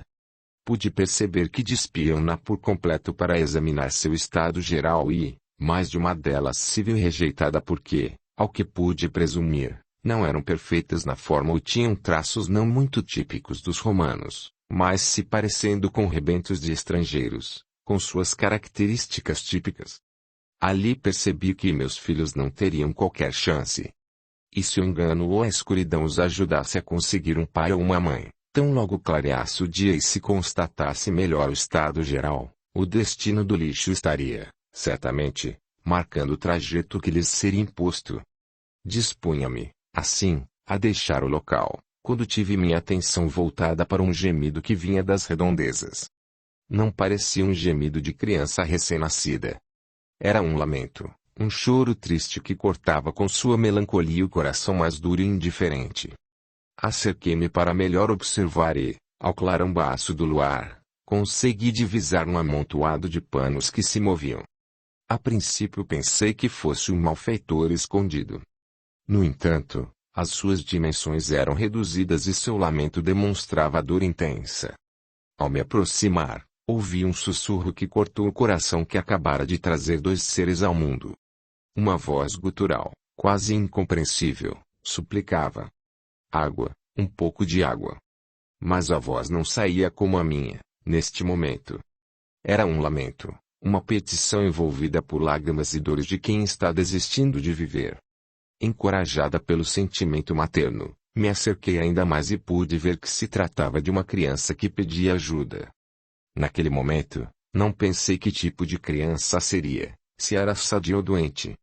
Apenas senti meu coração de mulher e de mãe me impor o dever de arrumar água para aquela criatura desventurada como se ele próprio fosse meu filho. Esqueci tudo mais. Saí dali para buscar água a fim de diminuir-lhe o sofrimento e, no mesmo instante em que lhe deitava a boca aos goles pausados do líquido santo, percebi o seu estado de abandono. Tinha entre os 7 e 8 anos e, assim que se viu atendido por mãos desconhecidas, dirigiu-me o olhar triste e falou, marcando-me para sempre: obrigado, mãezinha. Ah, Sr. Cláudio, aquela voz rouca, balbuciada, que me chamava de mãezinha para agradecer-me por um copo de água, a mim, que havia ido até ali com a finalidade de me livrar dos meus próprios filhos doentes, produziu uma tormenta que me devastou os sentimentos. Senti-me indigna, senti-me uma bruxa satânica e era como se os deuses estivessem me dizendo: você terá coragem de deixar seus filhos mendigando um pouco de água? Lúcio, cego, e Demétrio, sem os braços, certamente morrerão à míngua. E enquanto falava, procurando ser o mais honesta consigo mesmo e com aquele que se apresentava como dos poucos benfeitores em seu caminho, Serapis não conseguia impedir que as lágrimas de vergonha escorressem por seu rosto. Sim, meu senhor, eu estava ali para desfazer-me dos rebentos aleijados e um filho alheio me suplicava um pouco de água e me chamava de mãezinha. Não aguentei essa situação. Soluçando de emoção, de vergonha, de dor moral, esqueci de tudo mais e saí dali correndo, sem conseguir deixar para trás a imagem e o som da voz daquele menino infeliz. Voltei para minha casa e encontrei a minha situação real. Não poderia pensar em nada naquele momento. Estava muito impressionado e o arrependimento me fazia sentir suja perante aqueles inocentes deformados que meu ventre carregara com tantas esperanças. Os pequenos choravam. Estão com fome, senhora, falou a serva, mais experiente nas coisas da maternidade. Naquele momento, o choro de fome dos pequenos que nada imaginavam sobre as próprias realidades me faziam ouvir o choro daquele menino abandonado a me pedir um pouco de água. Aproximei-me de Lúcio que, sem abrir os olhos, esticou seus bracinhos assim que sentiu o calor de meu seio aproximar-se dele. E enquanto se alimentava, seus braços como que o desejavam se prender ao meu corpo, segurando minhas roupas com a força de quem deseja viver, de quem precisa estar comigo. Minhas lágrimas escorriam por sobre seu rostinho apagado e faminto e, por mais de uma vez, tive ímpetos de pedir-lhe perdão porque acabara de regressar do local onde pensara abandoná-lo, sem amparo. Logo depois foi a vez de Demétrio que, do mesmo modo, desejava sentir meu afeto, mas a ausência de braços impedia que o se expressasse na sua intenção de prender-se ao meu seio, cujo leite farto lhe servia de comida e água. Depois da larga jornada, ambos adormeceram silenciosos e satisfeitos, como se não existissem mais problemas para eles. Então, pensei comigo, para os dois, o maior problema que os incomodava era a fome, o estômago vazio. Não tinham a noção de que seriam crianças diferentes. Não choravam porque seriam repelidos no futuro, pelos homens ditos sadios. Não se lastimavam porque nunca veriam a luz do sol ou carregariam um copo de água. Choravam porque tinham fome e, agora, haviam parado de chorar porque alguém lhes dera alimento. Lembrei-me de Domício. Perdido no meio dos caixotes, talvez não soubesse da desgraça que a vida lhe vaticinava. Talvez chorasse apenas porque tivesse sede, ou fome, ou frio e que, dessa maneira, não seria difícil fazer com que se sentisse confortável. E vendo meus filhos dormindo em paz, senti meu coração apertado por imaginar aquela outra criança abandonada, talvez chorando de fome sem um seio de mãe a alimentá-lo. Vesti minha roupa novamente e, ao fim de 2 horas, trazia em meus braços aquele corpo doente e disforme também, cujos olhos pude ver brilharem pela primeira vez, ao calor da pequena casa que, daquele dia em diante, seria dele igualmente. Eu, que havia ido até ali para despejar 2 crianças, acabava voltando de lá carregando mais um infeliz. Quando chegou em casa, procurei trocar-lhe as roupas para dar-lhe maior conforto. Suas vestes estavam mal cheirosas, desgastadas, quase apodrecidas. Percebi que ele não tinha movimentos seguros nas pernas e que, pelo que via, não poderia se manter de pé. Lúcia, pequenina, me ajudava em tudo, feliz como uma criança que ganha um brinquedo e quer cuidar dele. Sobretudo porque esse brinquedo, apesar de ser maior que ela, permitia que ela fizesse algo para amparar suas dores. Uma vez que Lúcia teria que conviver com os irmãos deformados, tratei de fazê-la se sentir importante ajudando-a a cuidar daquele menino que, para nós, não tinha nome. Foi aí que, precisando nomeá-lo, apesar de suas desgraças tão vastas ou até por causa delas, resolvemos coroá-lo com os nomes dos mais importantes personagens de nossa Roma, quem sabe se para atrair um pouco da boa sorte. Quem sabe se para traduzir a trágica distância que existe entre os que são poderosos governantes e aqueles que são vítimas de seus governos opulentos e injustos. Enxugando as lágrimas para terminar a história, completou. Daí, meu senhor, sem amparo de Marcos, apesar de ter recebido ajuda modesta durante algum tempo, não tive outra opção a não ser a de me dedicar a pedir com meus filhos, que a caridade nos sustentasse com suas moedas. E até os dias de hoje, vinha tentando encontrar-me com o pai de Lúcio e Demétrio para que, vendo a nossa condição, ao menos se deixasse levar pela compaixão. Por fim, acabei tomando conhecimento de que ele próprio não se considerava pai de ambos, atribuindo a paternidade a Licínio, o seu antigo administrador que, segundo fiquei sabendo depois, fora preso e executado para salvar aquela maldita Lélia, a empregada que fora uma das causadoras de toda esta tragédia. Se essa mulher tivesse sido morta como deveria, eu já teria sido aceita no palácio de Marcos e nossos filhos nasceriam lá dentro, não tendo ele como nos expulsar nem como fugir dali. Mas essa mulherzinha invejosa, amiga de Drusila, tudo fazia para me prejudicar quando eu trabalhava a seu serviço.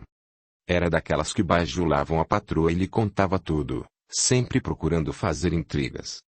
Além disso, tenho certeza de que ela ou a própria Drusila desejavam me envenenar e, para isso, vieram com uma história de que tinham um sonífero poderoso que me aliviaria as tensões e me faria descansar melhor. Já naquela época, pelo que posso imaginar hoje, depois de tudo que se passou, Usaram desse artifício para tentarem me tirar do caminho. Bem, o estômago não espera que a injustiça seja reparada aí. Precisando comer e dar comida a mais 4 do dia para a noite, tive que me desdobrar. Não houve quem não me aconselhasse a venda de meu corpo jovem, através da qual não nos faltariam recursos. Porém, quando pensava que ia dar esse passo terrível para uma mulher, via os olhos de Lúcia que brilhavam e sua voz a perguntar-me aonde ia. Isso me desarmava. Ao mesmo tempo, os pequenos pediam comida a cada 3 horas e ali eu tinha que me encontrar para amamentá-los. Por isso, de uma forma ou de outra, meus filhos foram o seguro de integridade que me impediu de aceitar a falência moral, entregando meu corpo em troca do dinheiro, como acontece com tantas mulheres neste mundo, sem condições de conseguir alimentar a prole por outras vias. Preferi, como já disse, tornar-me pedinte com eles, a tornar-me prostituta sozinha. Então, para melhor aproveitar as oportunidades, passei a deixar Domício em um ponto não muito distante enquanto que eu e os outros 3 nos mantínhamos em outro, como forma de ampliar nossas chances de ganho. E esta, resumidamente, é a minha ligação com Domício que, apesar de não ser filho de minhas entranhas, acabou sendo aquele que os deuses usaram para que eu não me desfizesse dos meus filhos infelizes, encorajando-me a seguir adiante, não sei por quanto tempo. Se não fosse Décio ter me encontrado pelo caminho, me trazendo até aqui, se não fosse o Senhor me aceitando como trabalhadora, certamente estaria mais próxima da derrota do que me encontro agora. Emocionado com a luta daquela jovem que se mostrava sincera por um lado e reticente por outro, no que dizia respeito às suas relações afetivas com Marcos e no seu desejo de culpar a ele e a Lélia pelo seu infortúnio, Cláudio pôde avaliar melhor a complexidade daquela jovem que, infeliz por um lado, dispusera-se a tentar diminuir o sofrimento de Domício. Se era abandonada por Marcos, tratava de Lúcia, a filha dele, com a sua rival, como se fosse sua própria prole. Ao mesmo tempo em que surgia generosa de um lado, trazia o coração hostil a acusar o amante que a deixou e a serva que fora inocentada. Cláudio desejava, como já houvera falado, aproximar-se mais de Domício e de seus outros filhos, para que conhecesse pessoalmente com mais liberdade a desdita da família. Sem, no entanto, desejar impor-se no ambiente da casa, como um invasor que se vale de sua melhor condição social para penetrar no lar desguarnecido de qualquer proteção masculina, Cláudio engendrou outra estratégia para aproximar-se dos pequenos. Como já lhe disse, outrora, falou o administrador das obras de Hélio Adriano, me interesso muito pelo destino dessas crianças. Estamos nos aproximando das festas dedicadas aos deuses Castor e Pólux, devotados protetores da infância. Com isso, gostaria que você aceitasse trazê-los à festa que organizarei para a comemoração dessa data, para que eles recebam as guloseimas e se sintam abençoados pelas referidas divindades. E como não desejasse que o seu interesse fosse visto como forma de aproximação física indireta, criando uma situação artificiosa para explorar a mulher desprotegida, acrescentou: não se preocupe com nada. Marcaremos a data com antecedência, durante um sábado pela tarde, e pedirei a Décio que os acompanhe até ao local. Levarei outras crianças também e, com isso, não faltará companhia e festa para todos os pequenos.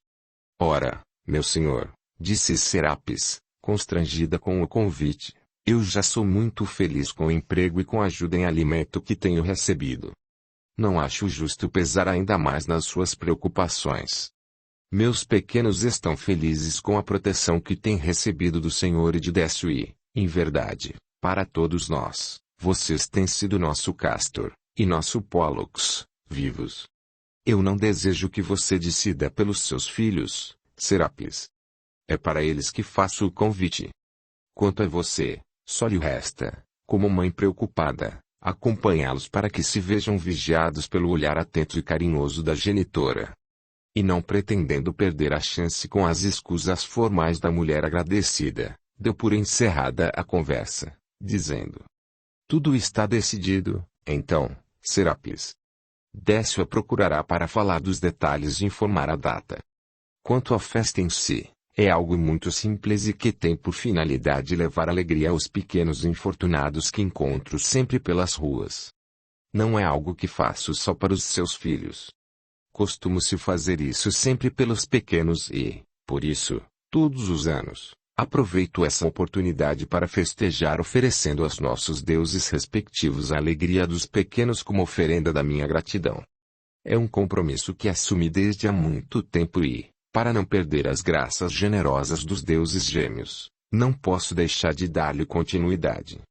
Agora, vá cuidar da tarefa porque, ao que me parece, já deve haver muito trabalhador com sede esperando pela sua provisão líquida. Vendo-se dispensada para que não mais protestasse, Serapis abaixou a cabeça sorridente, em sinal de gratidão e respeito e, com breve reverência que lhe fazia lembrar os idos tempos em que servia no palácio de Marcos, retirou-se da presença de Cláudio, que ali permaneceu envolvido por uma atmosfera de sentimentos nobres e carinhosos.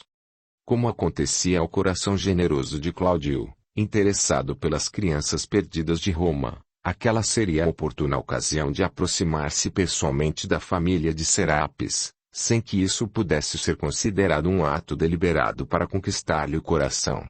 Isso jamais lhe passara pela cabeça, desde o momento em que se viu derrubado por tropeçar em Domício.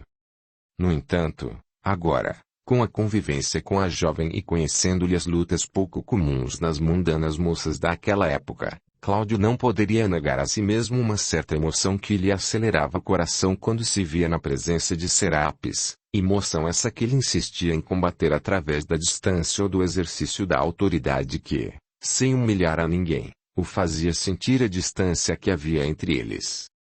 Guardando, no entanto, as emoções para si mesmo, Cláudio dirigiu-se a Décio para lhe comunicar a nova deliberação e pedir-lhe o auxílio a fim de que se concretizasse a ida dos filhos de Serapis, acompanhada dela própria e dele, Décio, até ao local onde Cláudio os receberia para as festividades de Castor e Pólux.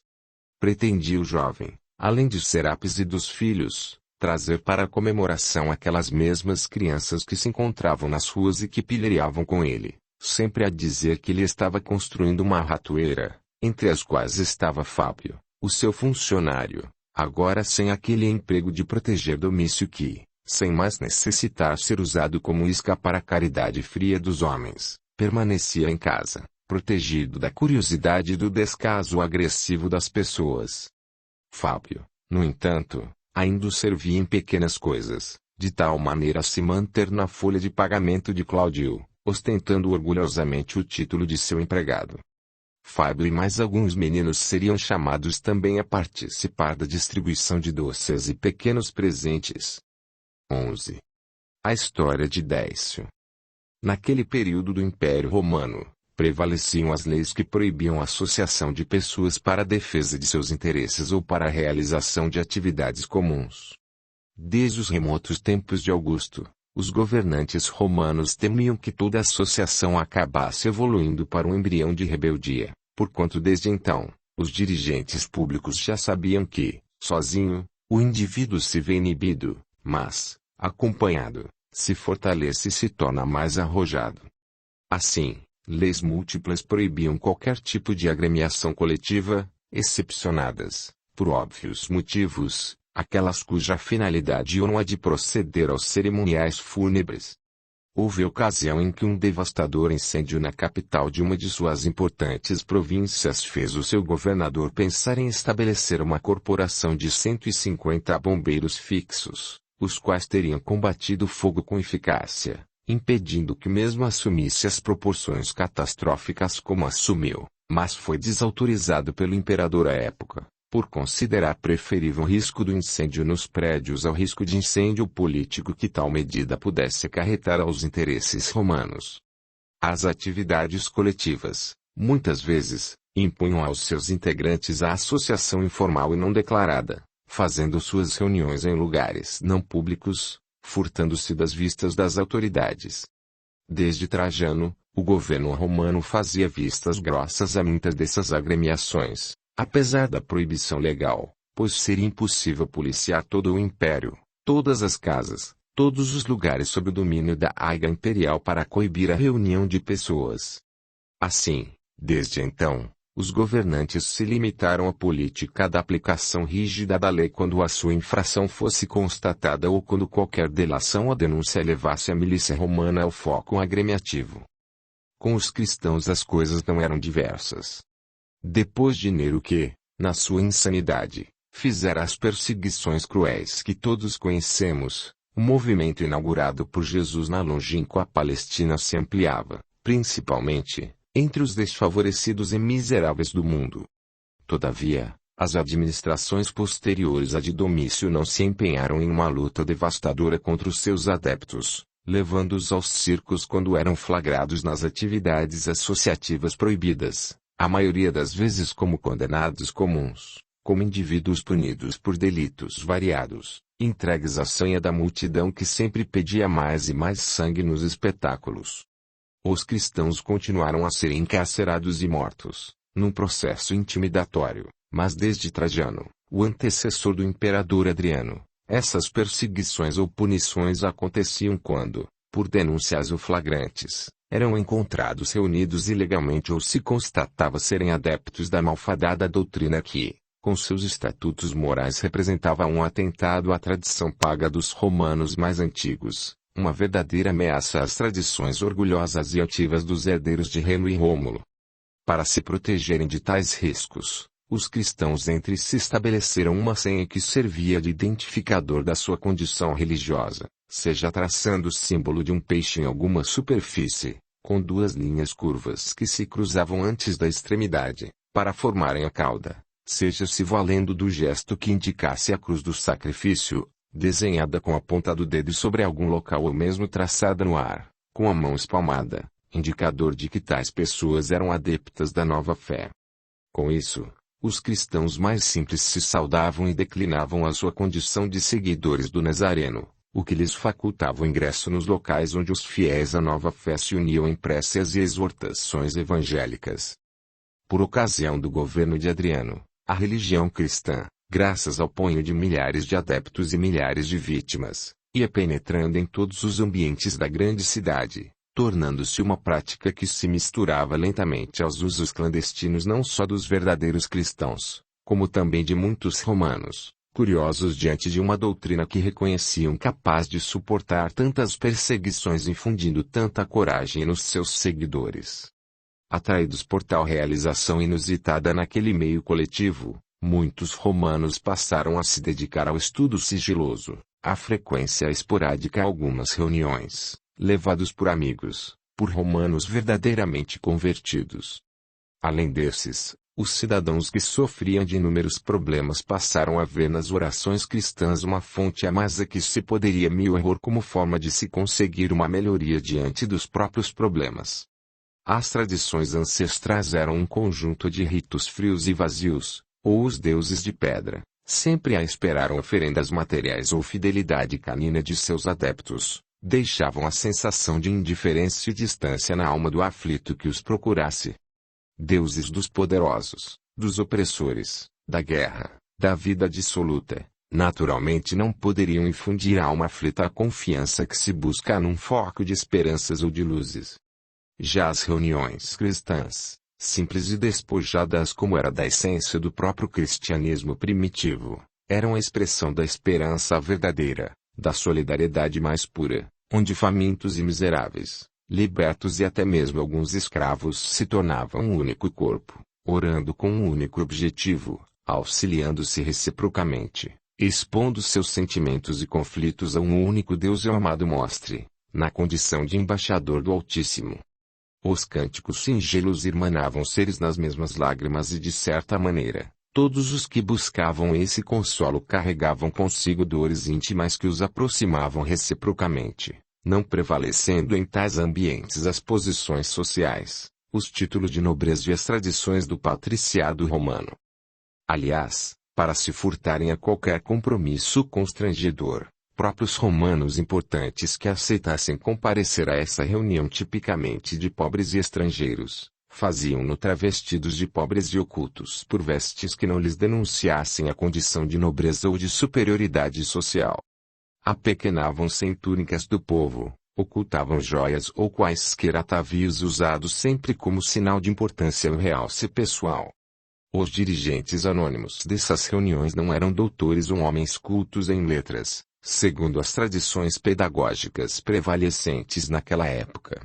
Eram estoicos idealistas, criaturas gratas ao divino amigo pelas bênçãos recebidas e que, desejosos de comungarem e ampliarem a generosidade do céu a mais pessoas, se devotavam a expandir a mensagem, não como um movimento organizado, hierarquizado, mas como uma grande força que não consegue se enclausurar, qual luz que não se impede de brilhar. Décio era um desses indivíduos que, beneficiado em momento de muito sofrimento, compreendera a grandeza daquela mensagem e, ainda que na condição de humilde trabalhador braçal, determinara-se a ser um modesto, mas firme semeador da doutrina de Jesus no coração dos aflitos. Houvera sido enjeitado, como era costume se fazer naquela época, por apresentar a pele ulcerada, indicador de que padecia de enfermidade que o marcaria como imundo para sempre, além de comprometer a consideração e a respeitabilidade dos que o haviam gerado. Abandonado no lixo, ali foi encontrado por um cristão que procurava alimento ou alguma coisa útil que pudesse usar em seu casebre, sendo, então, retirado do meio dos detritos e levado nos braços do generoso servo do bem.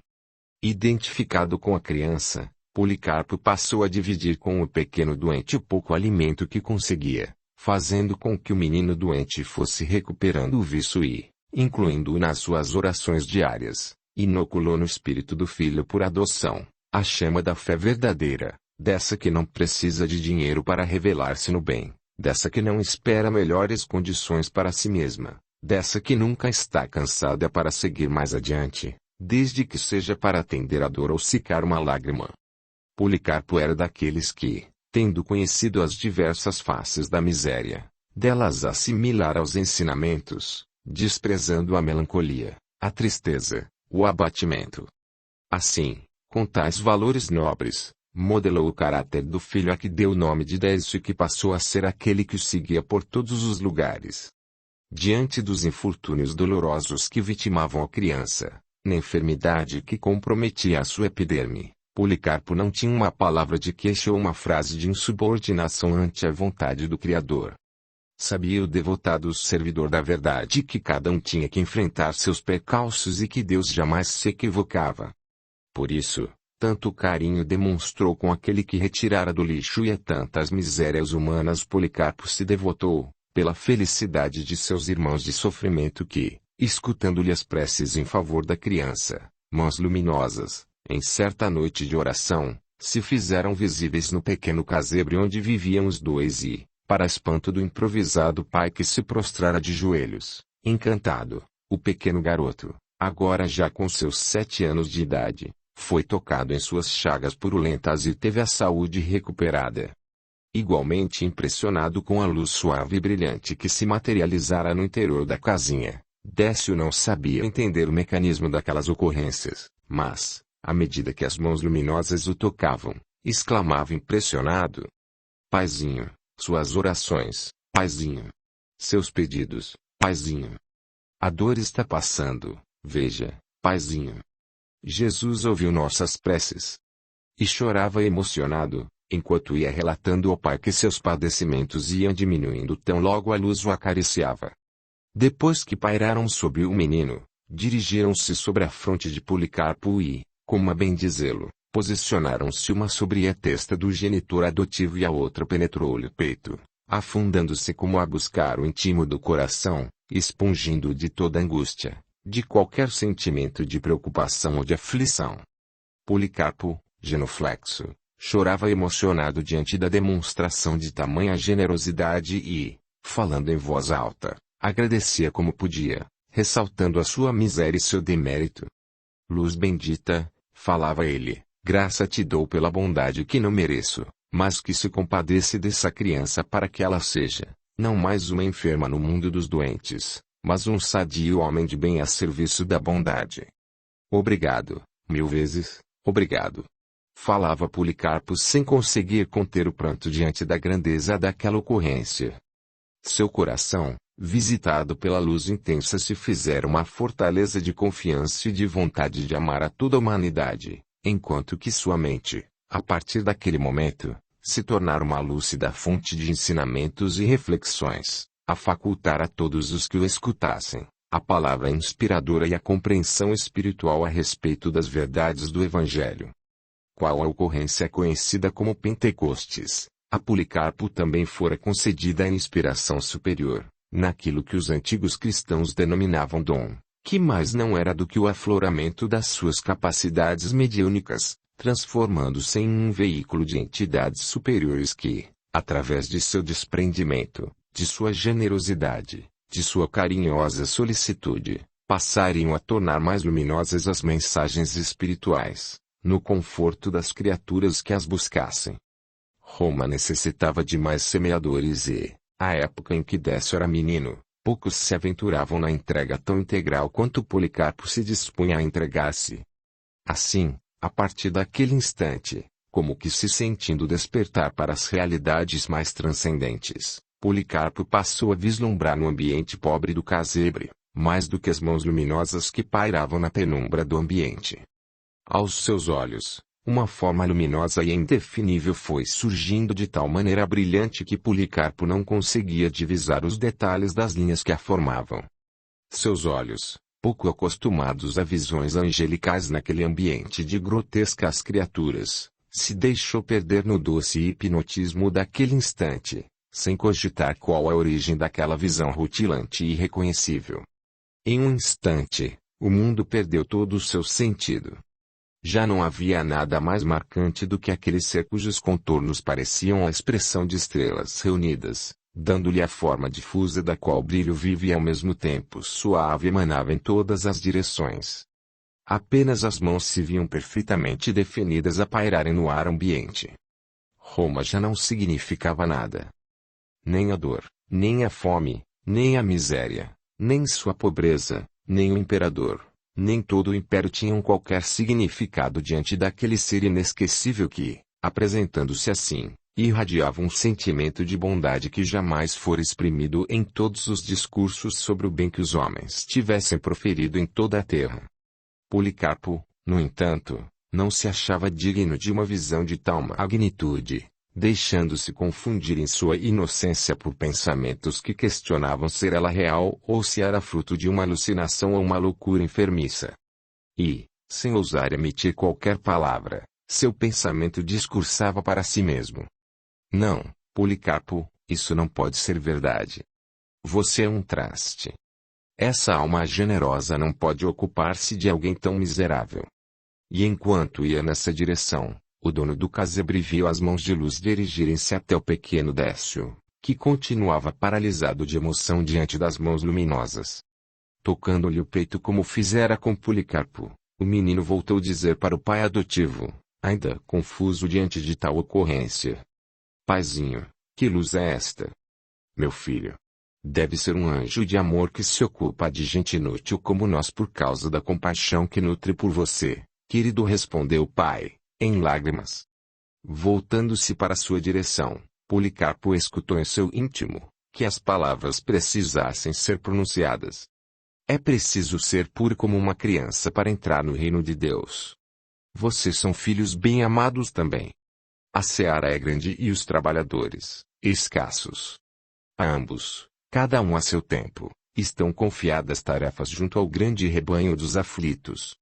Ama a Jesus o suficiente para aceitá-las, Policarpo,